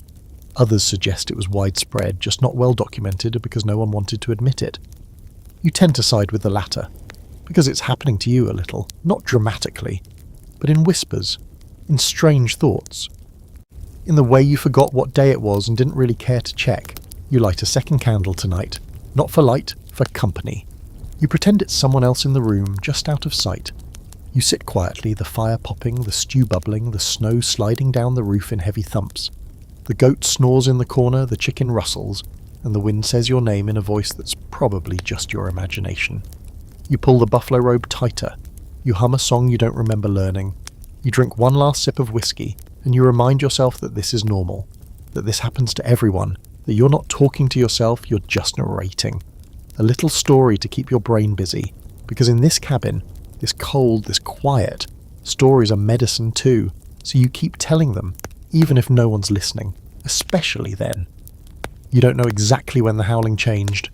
You've grown used to wind, used to its voice slamming against the cabin at night like a drunk trying to pick a fight. But last night, as you huddled next to the fire with the stew bubbling low and the goat mumbling in her sleep, the sound outside shifted. Not louder, just different, sharper, hungrier. And when you cracked open the door this morning, you found the answer etched clearly in the snow. Tracks, big ones. Paw prints the size of your hand pressed deep into the drifts around the barn like a warning. Wolves. You already knew they were out there. You've heard them howling in the distance, a chorus of voices carried across the trees. Haunting, sure, but far enough away that it didn't feel personal. But this is different. They've come closer than they should. The tracks circle the barn, linger near the coop, lead toward the root cellar, then back again, over and over. A perimeter patrol, and somewhere in the snow, one of your chickens is missing. You take the axe out with you now, even for short trips. You scan the woods constantly, trying not to imagine yellow eyes watching from the trees. And the barn? That's become a fortress. You check every latch, every hinge, every window. You stuff extra hay under the doors. You keep the lantern lit all night. The animals are jumpy too. The chickens won't settle. The goat's got her hackles up. And even the old mule won't stop pacing in his stall, hooves caterishing like warning bells. Wolves in winter aren't just dangerous. They're bold, desperate, hungry enough to take risks they'd never dare in warmer months. And out here, there's no one coming to help if something goes wrong. You remember a story from back home? About a settler who lost half his livestock to a pack in a single night. Said he heard them howling, then nothing. Then woke up to find blood frozen in the snow and not much else. He moved back east the next spring. You're not planning on going anywhere. But you're also not planning to let yourself or your animals become wolf chow. So you set up noise traps.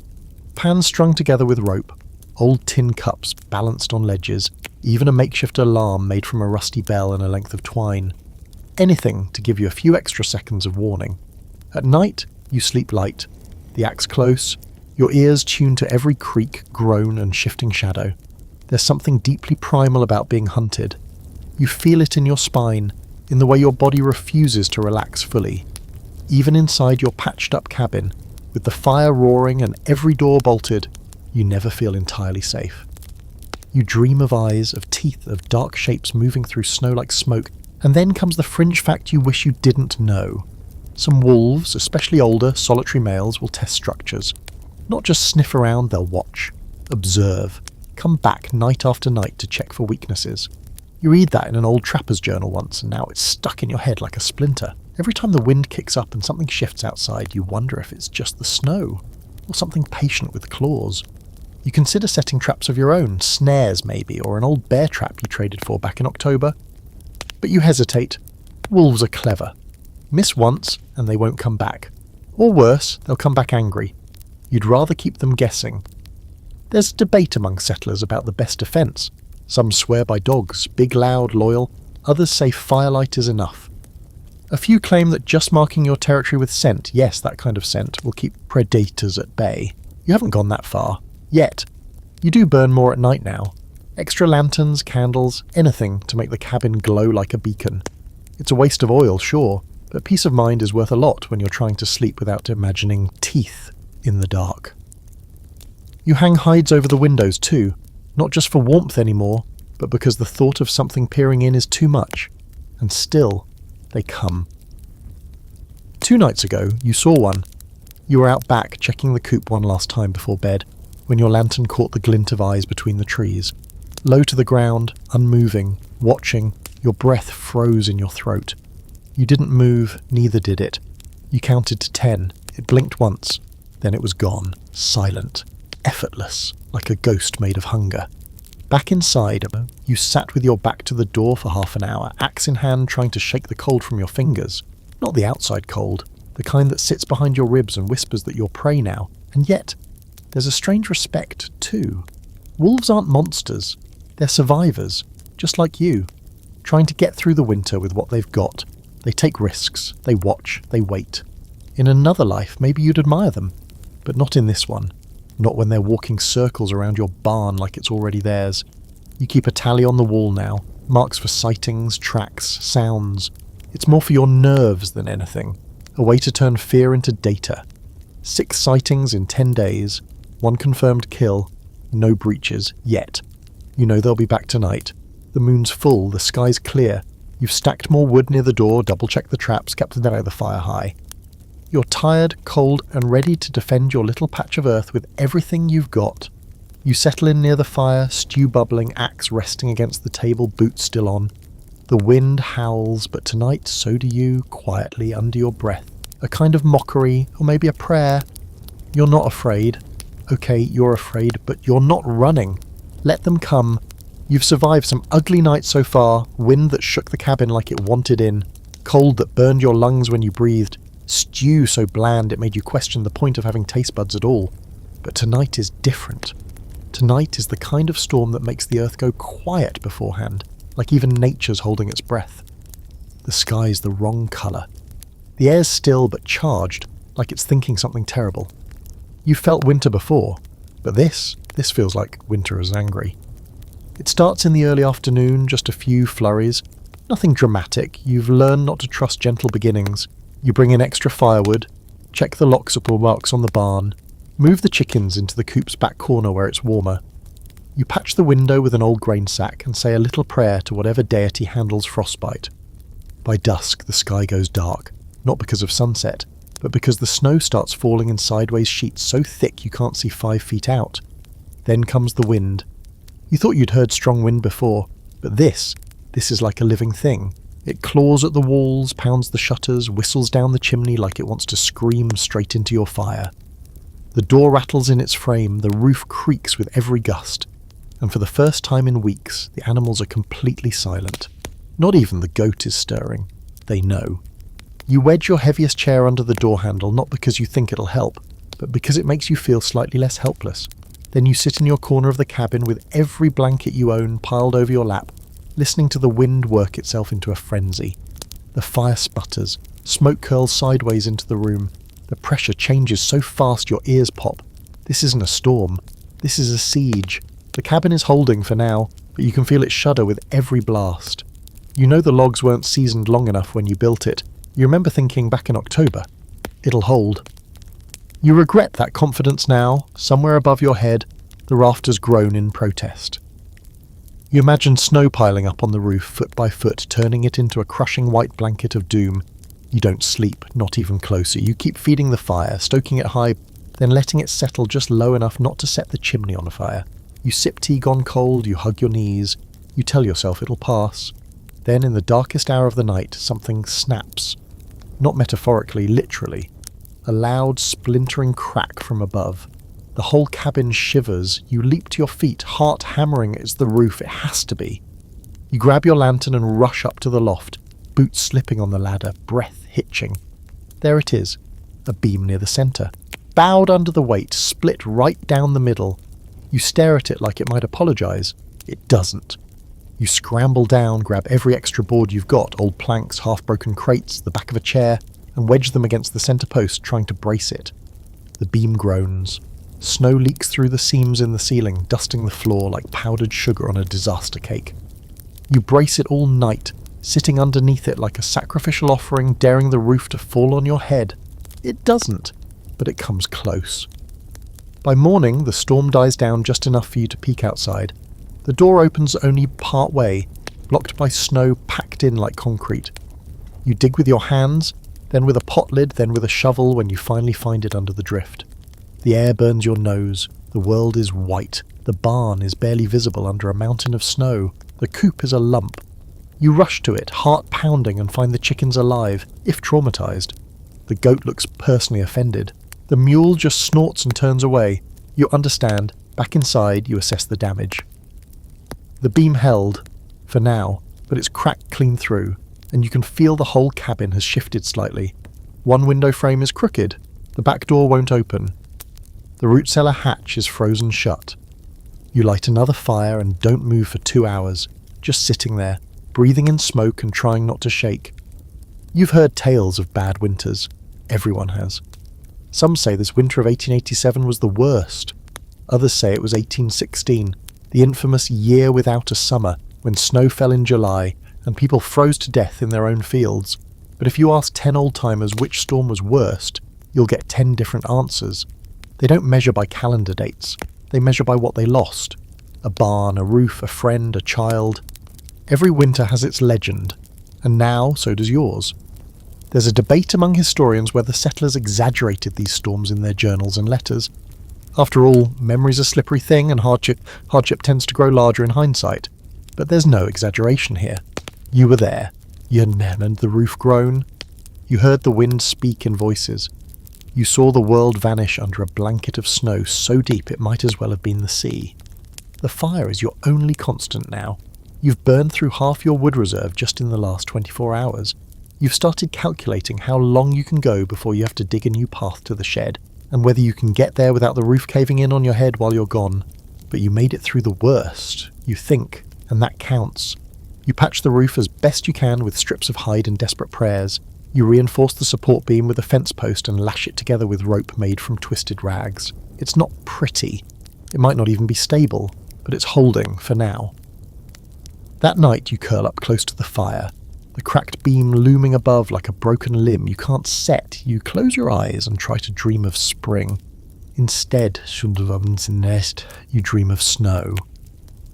The morning after the storm, you find yourself sitting on the cabin floor, slowly rubbing bear grease into your cracked knuckles like you're polishing a particularly stubborn piece of old furniture. Your hands are wrecked dry, bleeding in places, the skin stretched too tight from cold and work.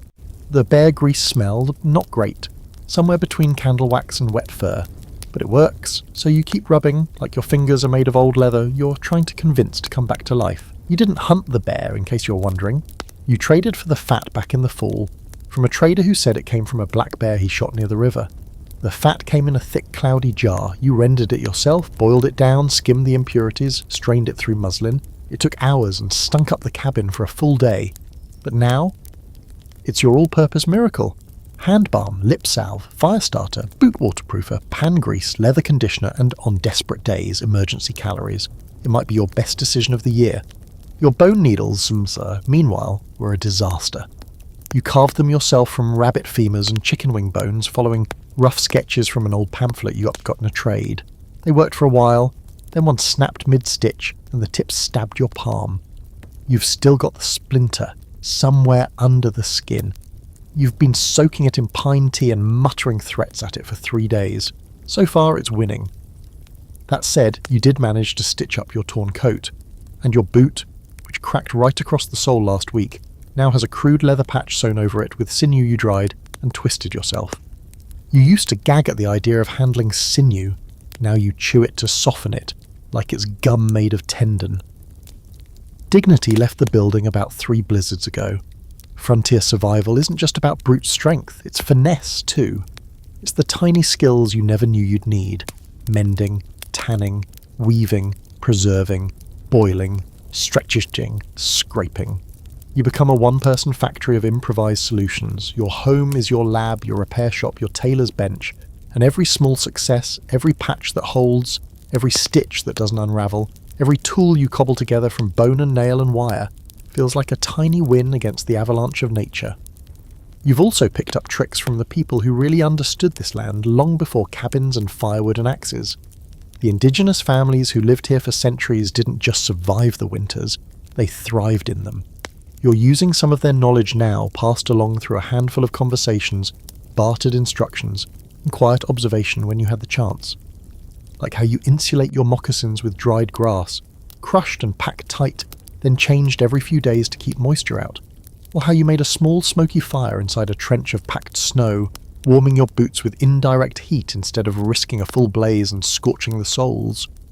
Or how you wrapped your hat in rawhide thongs to keep it from flying off in the wind, after learning the hard way that wool alone doesn't stay on in a gale. One of the oldest methods you tried was making pemmican, dried meat pounded into a powder and mixed with melted fat and berries. It's dense, greasy, and tastes like something you might feed to a stubborn mule, but it lasts forever and fills your belly like nothing else. You keep it in small hide bags in the pantry and ration it like it's gold. You'd never admit this out loud, but the longer winter drags on, the more you find yourself craving it. Even the weirdly metallic aftertaste. You remember the old woman who taught you how to make it, or tried to. She watched you mess up 3 batches before nodding once and saying, "You'll get it." Or not. Depends how much you like chewing failure. You liked her. You still think about her when you stir the pot and check your fire. Survival, she said, wasn't about strength. It was about memory. Remembering what works, what doesn't, what hurts, what saves. Of course, not everything translates. You tried making soap goggles from bark once, slits carved into flat panels to reduce snow blindness. They worked until they iced up and you tripped over a snowbank and face-planted directly into your own outhouse trail. That experiment ended in bruises and some light shame, but you don't regret trying. Winter rewards ingenuity, even failed ingenuity. There's a long-standing scholarly debate over how much early settlers adapted from indigenous knowledge versus how much they stubbornly ignored. Some accounts paint pioneers as blank slates, others as arrogant invaders who refused help until frostbite humbled them. The truth, like most things, is messy. Some learned, some died before they had the chance, some just got lucky. You're hoping to be in the learned enough not to die category. You've also started chewing spruce resin. Not for fun, though honestly at this point anything different feels like a holiday. It helps with sore gums, and supposedly it's mildly antiseptic. The texture is somewhere between tree sap and regret. But it keeps your mouth occupied while you pace the cabin, wondering whether you have enough firewood for another week. You pick up little rituals too, not just for warmth or food, but for your head. Every morning you check the bone needles. You rub bear grease into your boots. You inspect your pemmican stash and whisper, "Still ugly, still edible." You run your fingers along the seams you stitched with sinew and nod once as if to say, "Good enough," ugly as it is. And it is good enough. Not perfect, not even close, but it holds. You've patched things that look beyond fixing. You've warmed things that should have frozen. You've fed yourself with what used to be scraps, and somehow you've kept going. That's what frontier winter is, really. Not glory, not conquest. Just keeping going. You sit by the fire, rubbing grease into your hands, your sleeves stiff with smoke. Your feet wrapped in rabbit-lined moccasins you've mended 6 times. The wind howls again. The goat sneezes. The candle flickers. You smile just a little. Because you're still here. Ugly stitches, bear grease, bone needles, still here. You knew it would come eventually, the need to leave the cabin. Not for wood, not to check the coop or shovel the barn roof, but to actually go somewhere. It starts as a creeping thought. Something small. You're out of salt. Then you realise the lamp oil's low. Then the sack of flour you were pretending wasn't empty finally gives up the game. And so, after weeks of digging into your own dwindling supplies like a squirrel in a bad mood, you accept the bitter truth. Someone's got to make the trip into town. It's a week's walk under normal circumstances. You haven't seen normal since November. You plan for 2 days out, 2 days back, plus a few extra in case the trail decides to punch you in the face. You pack light, too light probably, a sack of pemmican, dried apple slices, a flask of pine tea. You fill the canteen with melted snow, tie extra socks to your belt, and wrap your spare mittens in waxed cloth. Then you turn to the true hero of this terrible expedition, your snowshoes. They are awkward, homemade things, rawhide laced over a bent wood frame that you shaped with steam and about 7 different swear words. The first time you tried them, you tripped over a pine branch and nearly broke your neck. But after a few weeks of practice and humiliation, you figured them out. Now they're the only reason you're not about to vanish waist-deep into a snowbank and become a sad little human icicle. You strap them on, adjust your pack and say goodbye to the cabin like you might not see it again. You nod to the goat. She blinks once and goes back to chewing your only semi-dry glove. Classic Ethel, the first hour isn't so bad. The air is still. The trail, such as it is mostly hard-packed snow. You move slow, your feet crunching like drum beats. The woods are quiet, the kind of quiet that feels more like tension than peace. You pass the frost-crusted marker rock you carved back in November and press your mitten to it like a handshake. Little superstitious? Maybe. But out here, you take all the rituals you can get. By noon, the clouds start to roll in. You were hoping for sun, but winter doesn't care about your hopes. You pick up the pace. The snowshoes help, but every step takes effort. It's like trying to walk while dragging stubborn ghosts behind you. You think about turning back. Then you think about having to eat plain-boiled pine needles again. You keep walking. By nightfall, you reach the halfway shelter, a crumbling old trapper's lean-to that someone built years ago and never claimed. You've used it before. You hope it's still standing. It is, barely. The roof's half gone, but the windbreak still works. You hunker down inside, light a tiny fire, and eat a chunk of pemmican that tastes like regret mixed with meatloaf. You roll up in your blanket, cover your face and try not to dream of wolves. They say travelling in winter sharpens the senses. You believe it. You wake up at every sound, branches cracking, snow sliding off trees, something that might have been a fox or your own panicked heartbeat. You don't sleep so much as blink slowly in the dark until it's morning. On the second day, the trail gets worse, drifts up to your knees, wind slicing sideways, your scarf freezes to your face. You lose feeling in your right thumb and have to walk with your hand shoved inside your coat like Napoleon with better priorities. You take breaks behind trees, not for rest, but to cry silently into your mittens because this is officially miserable. Then, just before sunset, you see it. Smoke, thinned and grey against the white sky, curling above the tree line. Town, civilization, a few clustered cabins and the general store, your holy grail. You nearly run the last quarter of a mile, stumble into the snowy yard and push open the door to a blast of warm air that hits your face like a hug made of soup and sanity. Inside, it's glowing. Oil lamps, a wood stove, shelves, lined with things you haven't seen in months. Salt, flour, beans, soap. You stare like it's a museum exhibit. You half expect angels to start singing from the rafters. The shopkeeper squints at you from behind the counter. You look like something that got chewed up and spit back out. You smile through cracked lips. You should see the other guy. You tread carefully one of your deer hides, some jerky, a bone knife you made. You ration your resources like a miser at an auction. You leave with a small bundle, flour, a tin of lard, a few candles, some coffee beans wrapped in brown paper like a sacred gift. You know you can't carry much, not on snowshoes, not on this trail. You spend one night in town, sleeping in the corner of someone's barn with two other travellers and a goat that's not as friendly as yours. The bed is straw, the blanket is borrowed. But there's a roof and warmth and voices. You listen to stories. One man's barn collapsed. Another lost his whole harvest to mice. Someone's cousin nearly burned down his cabin trying to make whiskey out of molasses. Misery loves company, and here, company is something close to salvation. The next morning you head back. The return trip is slower, heavier. The pack pulls on your shoulders, the wind's worse. Your legs ache like they've aged 20 years overnight. But your steps are sure. You know this trail now. You know how the snow curves near the ridge, how the wind shifts near the creek bed. You sing under your breath to stay focused. Nonsense songs, frontier hymns, a butchered version of something your mother used to hum. The lean-to offers no warmth, but you make do. You brew weak coffee with melted snow. You stare into the fire like it might tell you something wise. It doesn't, but it doesn't go out either. By the time you reach your cabin, it's almost dusk, smoke still curling from the chimney. The animals are fine. The goat even greets you with something resembling affection. You step inside, unload your pack, and sink to the floor. You made it. You're exhausted, frozen, aching. But you've got flour, salt, coffee, a candle or two. It's more than supplies. It's hope in paper wrappers. Outside, the snow starts falling again. Inside, the coffee brews, and for the first time in weeks, the cabin smells like something other than smoke, sweat, and despair. It smells like survival. That night, you sit beside the fire with your legs stretched out and your socks half off, just enough to let the heat kiss your thawing toes. The cabin is quiet, aside from the crackling logs and the occasional shuffle from the goat who's wedged herself contentedly near the hearth like she owns the place. You sip from your tin mug, real coffee, not pine needle tea, not hot water with wishful thinking, but honest-to-goodness bitter glorious coffee. And for a moment, you let yourself forget how badly your legs hurt. Then you remember the fiddle.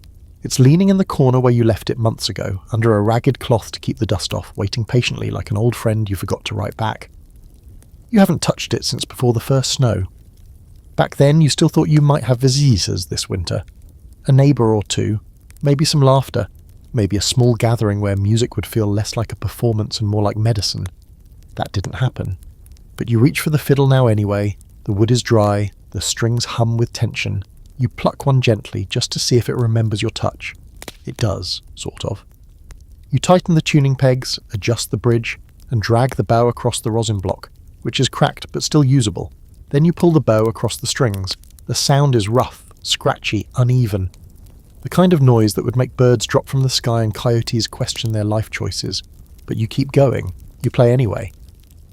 Because music, even bad music, breaks the silence. It pushes back the walls a little. And in winter, that's enough. You start with simple songs, old reels and waltzes, the kind that don't ask for too much finesse. Your fingers are stiff, your timing is off, and you can't remember the second half of any tune. Still, something about the rhythm settles you. Your shoulders drop, your jaw unclenches, you feel your heartbeat start to match the sway of the bow. The animals stir, the goat lifts her head and blinks at you like she's reconsidering her life choices. The chickens rustle in the corner, feathers puffed, heads cocked like tiny critics. You ignore them and keep playing. In frontier cabins, music was never a luxury, it was a survival tactic.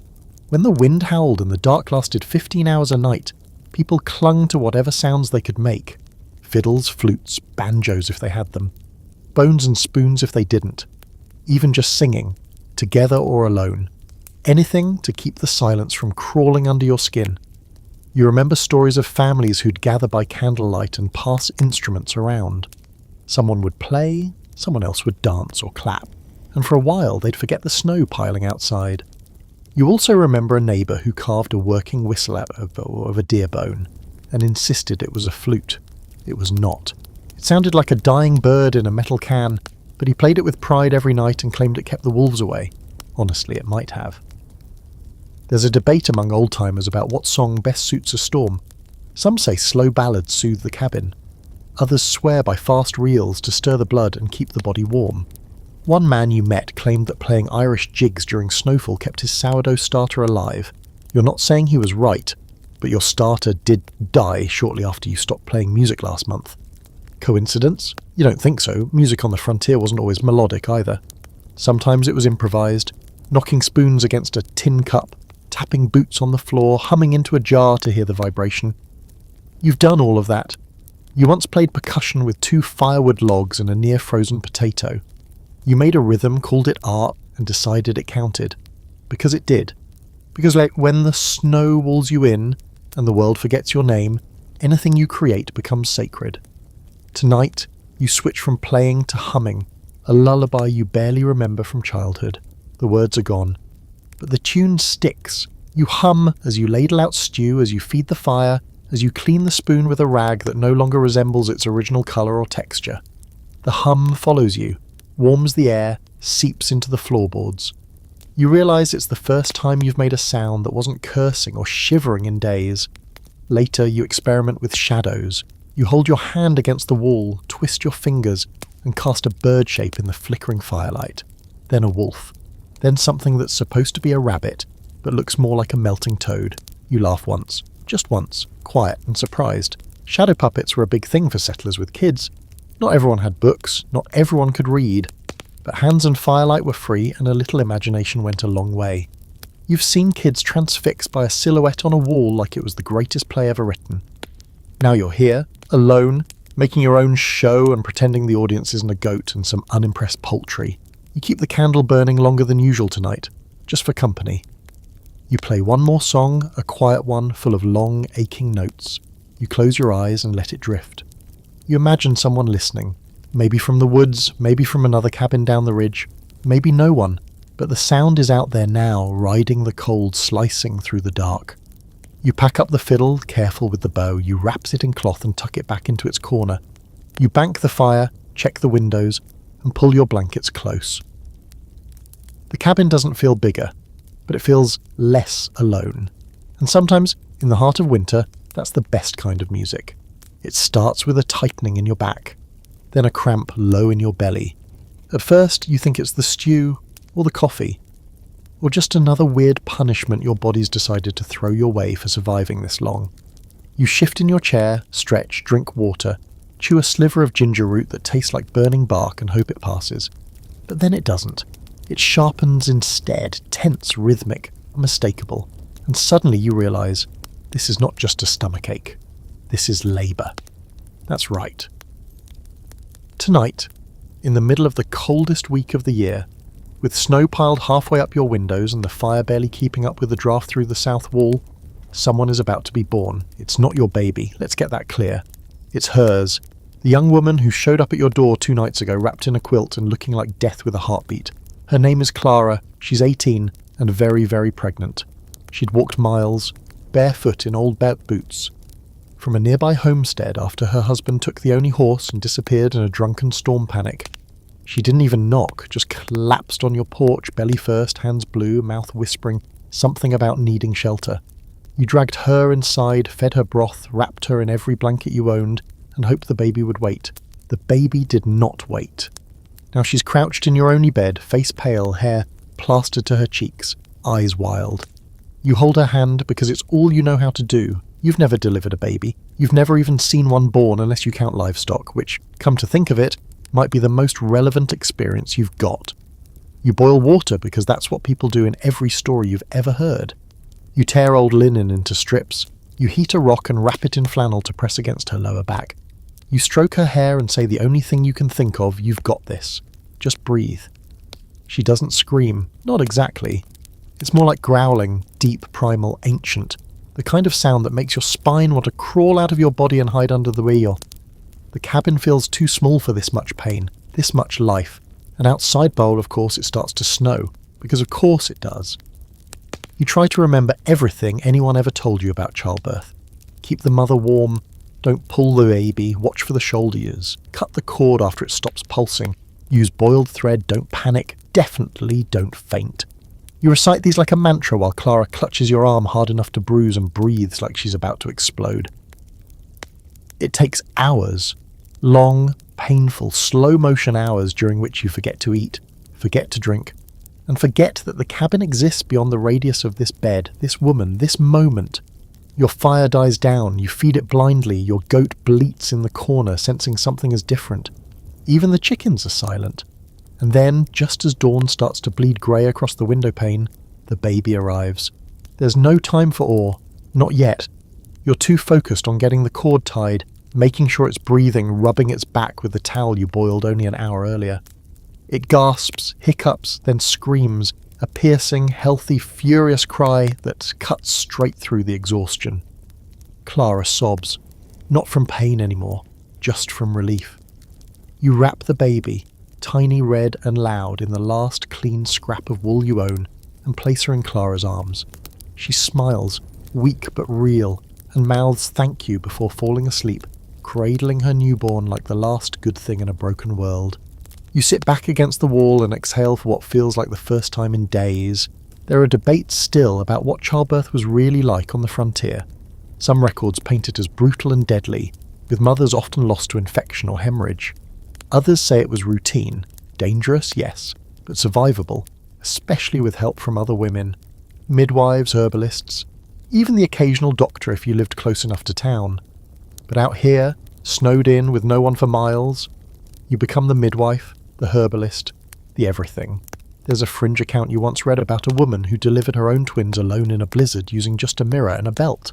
You remember scoffing at it. Now you wonder if she was just the only one who wrote it down. For hours the cabin feels different. Warmer, softer somehow, like the baby changed the temperature of the air just by existing.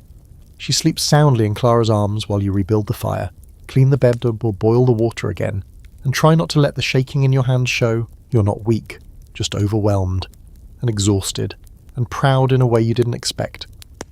Later, when Clara wakes, she asks you what time it is. You glance outside. The light's brighter now. It's morning, probably. You shrug. Winter time, you say. Somewhere between too early and not early enough. She laughs, a hoarse little thing that still carries joy. You make her tea. She names the baby Hope. It's perfect. Hope in a blizzard. Hope in a patched-up bed under a leaking roof. Hope, born in the dead of winter. You're not religious, not exactly.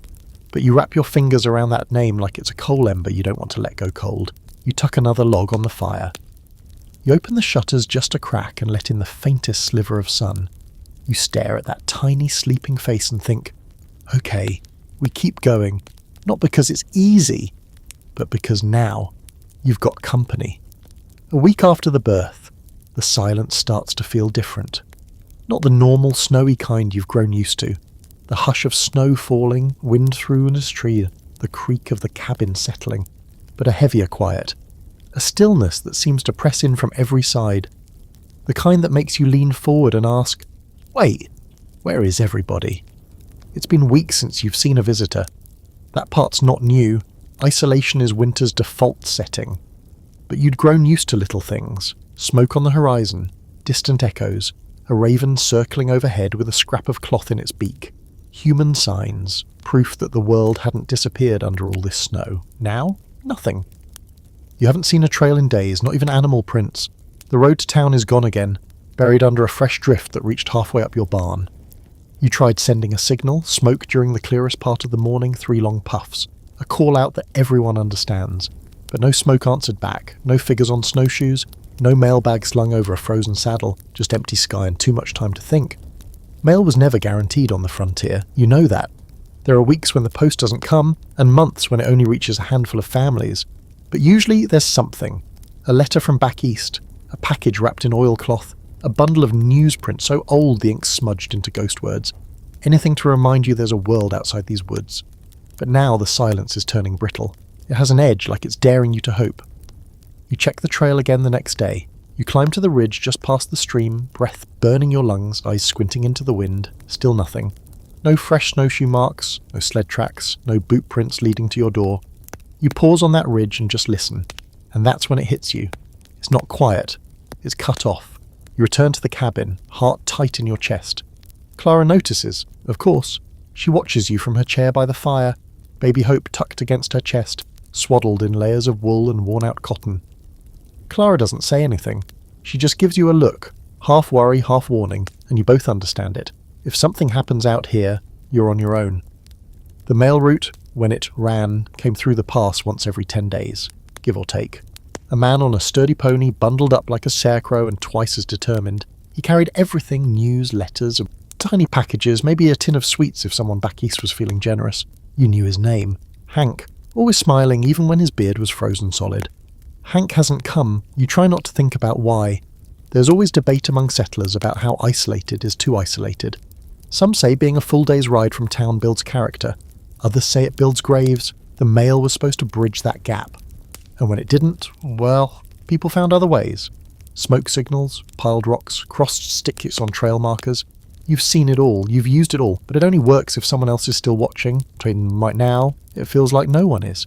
You dig out the mailbag you've kept tucked under your bed. It's not official or anything, just a canvas sack you once used for storing cornmeal. You've stuffed it with old letters, some you've already read so many times they've lost their scent. 1 from your brother, 2 from your mother, a few from neighbours, scratchered notes asking for flour, offering jerky, warning about wolves. You read them again, hoping they'll feel like company. They don't. Clara asks if there's ink. There is, barely. The bottle's frozen shut, but you thaw it by the fire and find just enough to scratch out a note. She writes a letter to her sister back in St. Louis. 1 page, careful script. She asks if the baby can be baptised come spring. She doesn't mention her husband. You don't ask. You write one too. Not to anyone in particular, just a letter to whoever picks it up next, a record. You describe the baby, the storm, the cracked beam in the roof. You include a little drawing of the goat, with an apology for how bad it looks. You fold the letters, tie them with twine, and place them by the door, where the mail pouch always used to hang, just in case. Just as to pretend, there's a fringe theory among historians that the postal service out here wasn't about communication, it was about sanity. that the idea of connection was more important than actual contact. People believed they weren't alone, and that belief helped them survive. You get it now. You understand why someone would keep writing letters even when no one's reading them. Because silence gets loud after a while. It echoes. That night the wind picks up again. You add another log to the fire, you glance at the door. Still no knock. You think about Hank, bundled up, trudging through at a whiteout just to bring someone a note that says, "We're thinking of you." You wonder if he's okay. You wonder if he turned back. You wonder if he didn't. In the morning, Clara finds you sitting on the stoop, staring down the trail with a blanket over your shoulders and your coffee gone cold in your lap. She hands you another letter. This one's to Hope, written in tiny script, barely legible. She says, "For some day." You nod and tuck it into the bag. No one comes that day, or the next, but the bag stays by the door, just in case. The cold has a way of creeping in places it doesn't belong. It finds the cracks in your boots, the space between your gloves and sleeves, the rim of your collar, the tips of your ears. But eventually it goes deeper, into the joints, the lungs, the blood. It lives there now. You've stopped being surprised by how much you ache, how stiff your fingers are in the morning, how slow your knees bend when you rise from your chair. Everything's slower now, heavier, and you're starting to learn just how much damage the cold can really do. Your feet go first, they always do. You've done everything right. Layers, dry socks, insulated boots stuffed with grass, even rubbed bear grease on your toes before walking out. But still, when you come back from chopping wood and peel off your boots, your toes are pale, waxy, a little too numb. You wait, hoping the feeling will come back quickly. It doesn't. You know what to look for. You've heard the stories, the colour changes, the tingling, the way numbness isn't always good news. It can be the body giving up. You've seen frostbite before, on your neighbour's hand last winter. He didn't notice until his fingertips turned black. Ended up losing the pinky. He joked about it later, called it his winter tax. You didn't laugh then. You're not laughing now. You sit by the fire and rub your toes until your knuckles burn. The colour comes back, slowly. One turns redder than the others. It hurts like hell, that's good. That means it's alive. You wrap them in drywall and swear to be more careful. You last 3 days before it happens again. But it's not just frostbite. It's the chilblains too. Those weird red welts that crop up on your thighs, your wrists, your cheeks. Not quite frostbite, but close cousins. They itch, swell, sting when touched. You scratch them raw in your sleep and wake up with blood on your sleeves. Clara notices. She hands you some old ointment she packed before leaving home. A jar of thick yellow salve that smells like vinegar and pine tar. You don't ask what's in it, you just use it. Then there's what the old folks used to call winter legs. It's not a medical term, not really, just a phrase whispered between people who'd been through more than one hard season. Your legs start to feel like logs. Not just heavy, foreign, like they don't belong to you anymore. Like your brain sends signals and they arrive late, or not at all. You drag yourself through the snow, and when you sit down, your knees throb with something that's part cold, part fatigue, and part hopelessness. You mention it to Clara one night. She nods like she's heard it before. "My grandmother had that," she says. Said her legs felt like they were full of river stones. Didn't go away until the spring thaw. You wonder quietly if all of you will come back when the snow melts, or if some parts will stay in winter forever. You do stretches now, awkward lunges in the middle of the cabin floor while the baby watches from Clara's lap with wide, suspicious eyes. You lift your knees, rotate your ankles, slap your thighs. You look like a deranged scarecrow doing interpretive dance, but it helps. A little. There's an old remedy for winter aches, soaking your feet in warm water with mustard powder. You try it once, it makes your feet feel like they're on fire, and the smell makes the goat sneeze herself into a corner. Still, you feel better afterward, so you do it again and again until you run out of mustard. Then you go back to bear grease and stubbornness. The cold messes with your brain too, makes you forget things. You lose your hat inside the cabin. You call Clara by the wrong name. You put a pot on to boil and find it the next morning, scorched dry and smelling like burnt regret. At first you blame the lack of sleep, then the stress. Then you start wondering if this is just what people become in winter, less sharp, more faded. Like everything else, dulled by frost. There are accounts from early frontier journals that speak of this phenomenon, how people would start seeing things, hearing voices, forgetting simple tasks. It wasn't always starvation or isolation that broke them, sometimes it was just the cold. Day after day of never being warm enough, never resting well, never moving freely. It chips away at you, like ice on a roof beam, till one day it snaps. You're not snapping, not yet, but you're definitely creaking. You've developed a little routine: wake up and check your toes, stretch your legs, rub salve on the chilblains, and recite the days of the week aloud, just to see if you remember them. Sometimes you don't. Sometimes it takes until Wednesday to remember what Monday was for. You laugh at yourself when you can. Other times, you just shake your head and stir the fire. Clara's doing better somehow. She's tired, sure. The baby cries, the nights are long. But she's strong, quietly so. She rubs her own cracked hands with lard. She stretches too. She hums songs to hope, strange, winding melodies from her childhood that sound like wind through tree branches. You try to hum along. You're always a little flat. One night you take your socks off and stare at your feet. The skin's blotchy, red in some places, pale in others. One toenail looks like it's considering quitting. You flex your toes and wince, still alive, still yours. You count that as victory. There's a moment just before bed when you look at yourself in the mirror, well, the polished tin you call a mirror, and barely recognise the face staring back. Chapped lips, cracked cheeks, beard like a snowdrift. You raise your eyebrows and make a stupid face just to prove you still can. Outside, the wind has calmed for now. Inside, your legs ache, your hands are stiff, and your joints pop like old wood. But you're not broken. Not yet. It begins subtly, the running out of everything. Not all at once with some dramatic clatter, just a quiet, steady erosion. First it's the flour, then the salt. The sugar jar has maybe a teaspoon rattling at the bottom, and it clumps when you shake it. Your last onion sprouts a pale green curl and collapses in on itself like it's given up. Even the coffee, sacred as it is, has been reduced to one final scoop that you keep stashed in a tin behind the firewood, like you're hiding treasure from pirates. You don't talk about it. You just know it's there, and that one day it won't be. Clara's taken to stretching meals with anything remotely edible. Birch bark gets scraped and boiled. Stale bread crusts are soaked in water and mashed into what she calls pudding, with a straight face and only the faintest hint of sarcasm. You boil broth from bones long since picked clean. Even the goat milk's thin now. And Ethel has started giving you side-eye every time you milk her, like she knows you're asking too much. Hope, for her part, is doing better than expected. You've rationed Clara's last bit of oats for porridge, and the baby takes it with grim determination, like she already understands that frontier cuisine is more about survival than flavour. She's still too little to notice what's missing, but you're not. You notice everything that's missing. You start counting meals backward, not by what you've eaten, but by what you won't eat again until spring. Last apple? Gone last week. Last candle? Burned halfway through last night. Last decent hunk of meat? Cooked it 3 days ago and stretched the drippings into gravy so thin it could have passed for soup in a more optimistic household. And then comes the moment when you realise what you're eating is what you once swore you'd never touch. Rats. Well, technically just a rat.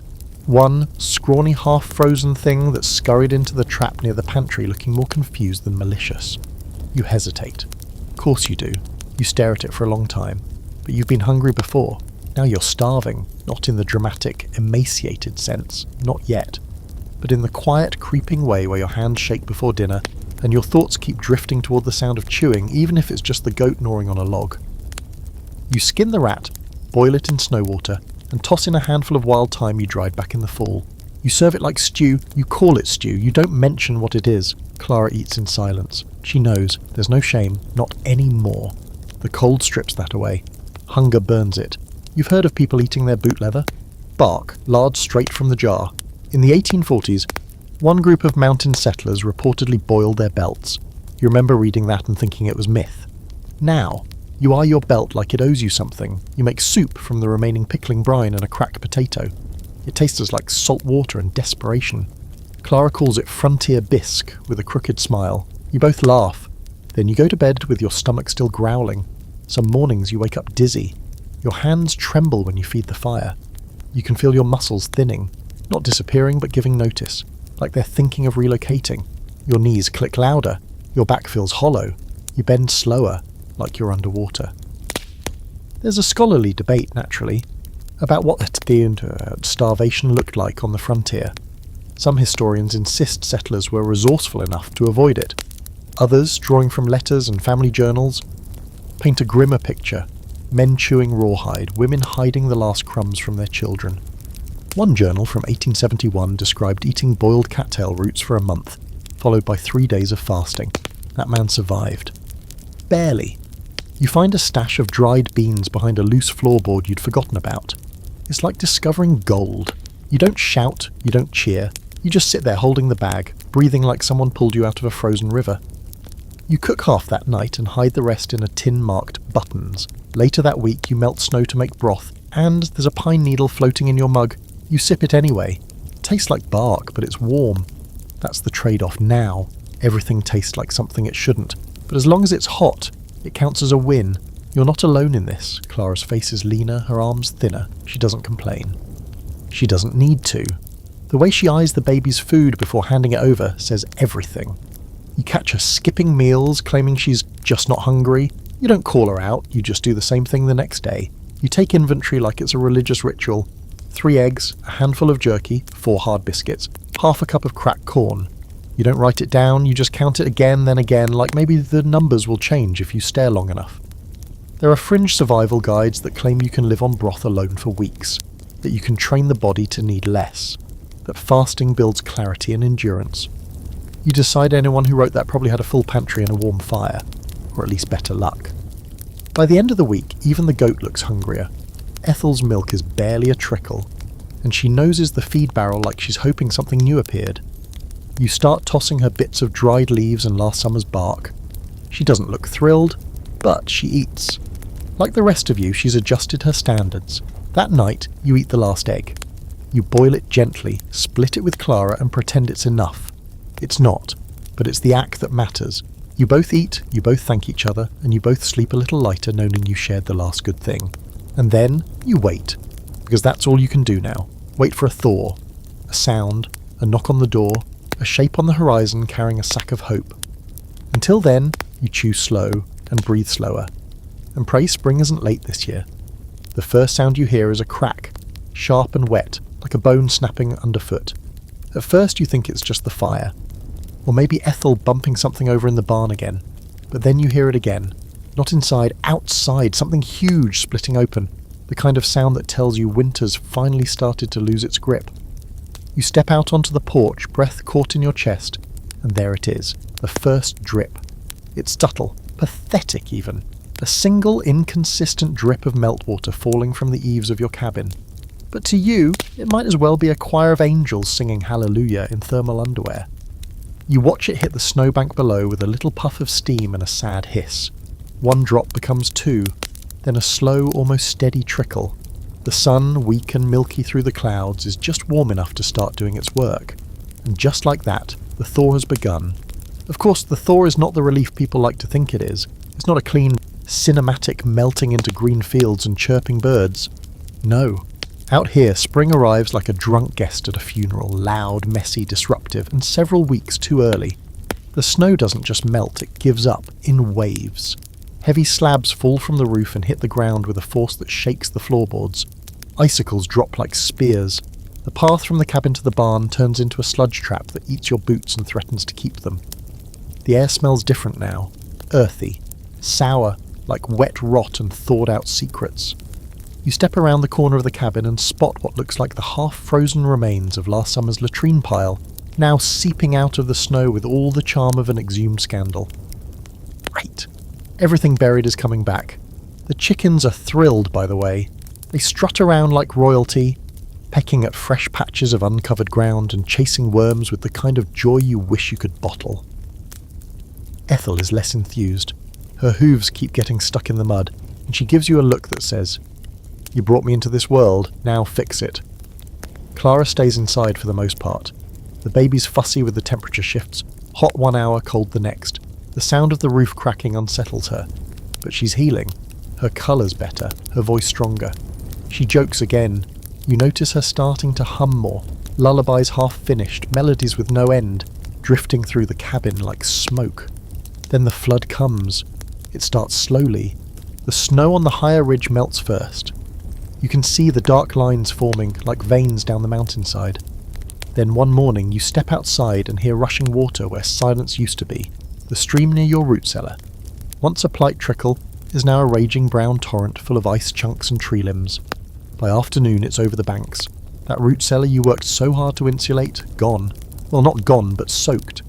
You wade through ankle-deep sludge to open the hatch, only to find jars floating like sad, forgotten treasures. The good pickles, the dried apples, the jerky you were saving for spring, all drowned. You salvage what you can, but most of it's lost. Mould, cracked lids.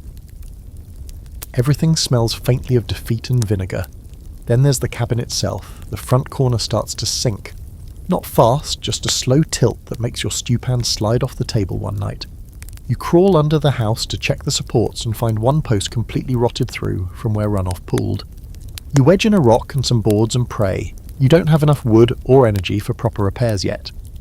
So you prop and wait. The debate among historians is whether settlers feared the cold more, or the thaw that followed. Winter killed slowly, sure, but spring had a way of sweeping the table clean in one wild hand. You read about a man who survived a whole season of blizzards only to drown in his own flooded pasture. Another who lost an entire cabin when the hillside it sat on turned into soup. At least the cold has rules. The thaw doesn't care. You hike up the ridge one day to check the pass. It's still snowed in, but you can see signs of change. Cracks in the drifts, patches of exposed brush, animal tracks returning. The forest smells awake again. Not friendly, but aware. You hear a woodpecker, a real one. Not in your dreams. You nearly weep. And then finally, after weeks of melted snow and mud and the steady collapse of your remaining patience, you spot something on the horizon. A figure. Just one. Trudging slowly across the rise near the old maple stand. Your heart stumbles. You watch for a long time, not even breathing. When the figure gets close enough, you see it's Hank, the mailman. He looks like hell. Frozen beard, limp in one leg, but his eyes are bright. He smiles like he knows exactly how close he came to becoming a cautionary tale. You rush out to meet him and help carry his battered satchel the rest of the way. Inside, you give him coffee, stew, half a biscuit you were saving. He hands you 3 letters and a package wrapped in burlap and tied with twine. A note from your brother, a prayer from your mother, a parcel of seeds from someone you once helped in town. You don't open them right away, you just hold them. The thaw took a lot, but it gave something back too. Proof that the world didn't forget you. That your name still echoes beyond the trees. That there's a road even under all this mess, and someone walked it just to say you're still here. And that's worth more than a root cellar full of pickles. You open the first letter slowly, fingers trembling, not from cold this time, but from something warmer, stranger. Hope with a pulse. The paper is soft from the journey, corners damp, ink slightly blurred. You unfold it and see your brother's handwriting, crooked but familiar. The words are simple, careful, he's alive, he's safe. He made it through his own brutal winter on the other side of the mountain. Lost a few chickens, lost a friend, gained a new appreciation for canned peaches. He says he'll come and find you when the pass clears. Won't let another season pass without a visit, he promises. You believe him, mostly. The second letter is from your mother. Not much longer than a shopping list. She never was one for flowery words, but in that neat script are tiny anchors, reminders of normalcy. The garden bloomed late, she says. The church roof leaked. Your uncle's cow had twins. She ends with, stay warm, don't forget who you are. You reread that line 4 times, as if it might change under your gaze. It doesn't, but it plants something inside you anyway. Then there's the parcel. You unwrap it slowly, the twine stubborn, the burlap stiff with old moisture. Inside, 3 small sacks of heirloom seeds, each carefully labelled in your neighbour's handwriting. Beans, squash, corn, the trifecta. You hold them like relics. These aren't just seeds, they're a plan, a challenge, a reason to keep the soil alive. You sit there for a long time, letters on the table, seeds in your hand, coffee steaming faintly beside you. The fire crackles. The baby coos from Clara's lap, and for a moment the cabin feels like a place meant to be lived in, not just endured. Outside, the thaw continues its chaotic opera. Water drips, snow sloughs off the trees. The world is soggy and loud.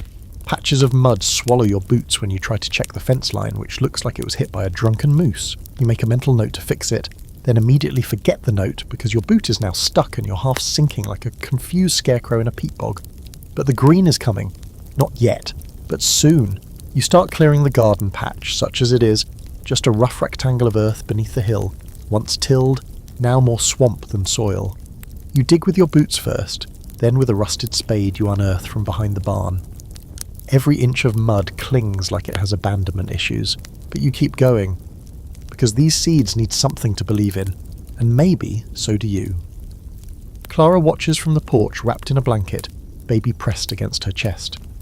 You think it's early enough? She asks. You look at the sky, the trees, the weeping remains of winter. Too early, too late, who knows? She smiles. Sounds about right. You mark your planting spots with sticks. You dream of squash the size of your head and beans that climb past the eaves. You know it won't happen like that. But the dreaming is the point. After all these months of making do, now you get to make something. The days stretch longer. You forget to light the lantern until after supper. You crack the windows once or twice just to let in the smell of thawed dirt and the sound of dripping trees. One morning, a robin lands on the fence post and sings a song so piercingly hopeful it makes your throat tighten. You start fixing things, the cabin roof first, then the barn door hinge. You patch the chicken coop where something tried to claw through. You gather all the bits and pieces winter left behind, bent nails, fallen branches, the warped remnants of a crate, and sort them like treasure. You'll need all of it.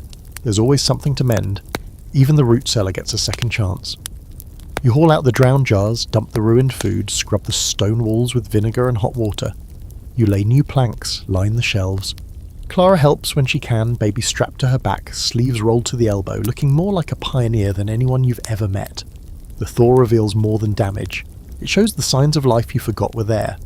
A tuft of green moss on the north side of the cabin. A crocus pushing through the muddy slope behind the outhouse. You crouch beside it for 10 minutes, just watching it exist. You take out the fiddle again, this time not to fight the silence, but to fill it. You play in the doorway while the chickens scratch at the fresh earth and the goat naps in the sun like she's suddenly civilized. Clara joins in with humming, then lyrics. The baby flails her arms, possibly in joy, possibly in protest. Either way, the cabin echoes with sound again. Music with warmth in it. There's still snow in the shade, still frost some mornings, but the balance has shifted. The cold doesn't own the days anymore, it rents them, and it's behind on payment. You remember a fringe theory from an old folk almanac, that if you plant your first seeds on the third night after the last frost and wear something red while doing it, the crops will come in stronger. Total nonsense probably, but 3 nights from now you plan to be in that garden, wearing your one red flannel shirt, planting corn like it's sacred, because maybe it is. You start to write again, not just survival notes, but thoughts, ideas, stories, letters you might send or might never send. You write to your brother, your mother, yourself. You write poems badly. You draw tiny sketches in the corners of the pages, goats, fiddle strings, a robin with its beak wide open. This, you realise, is the other side of survival. Not just breathing and eating and not dying, but coming back after. Making meaning from the mess. Making joy out of what's left. Building again. And so you do. Each small task is a step towards spring. Each handful of turned soil, each mended plank, each chord on the fiddle. Even the bruises feel different now, earned, not inflicted. You survived winter. Now you plant. Spring does not arrive all at once. It lingers, teases, stalls. You wake to mornings that feel like winter has slipped back in, whispering threats through the window cracks, turning the water bucket to ice again just to remind you who's still boss. Then by noon, the sun's out, the snow's steaming, and you're peeling off layers like you overdressed for a funeral and someone told a joke. This time of year, the world forgets what temperature it's supposed to be. Still, you plant. It starts with the beans.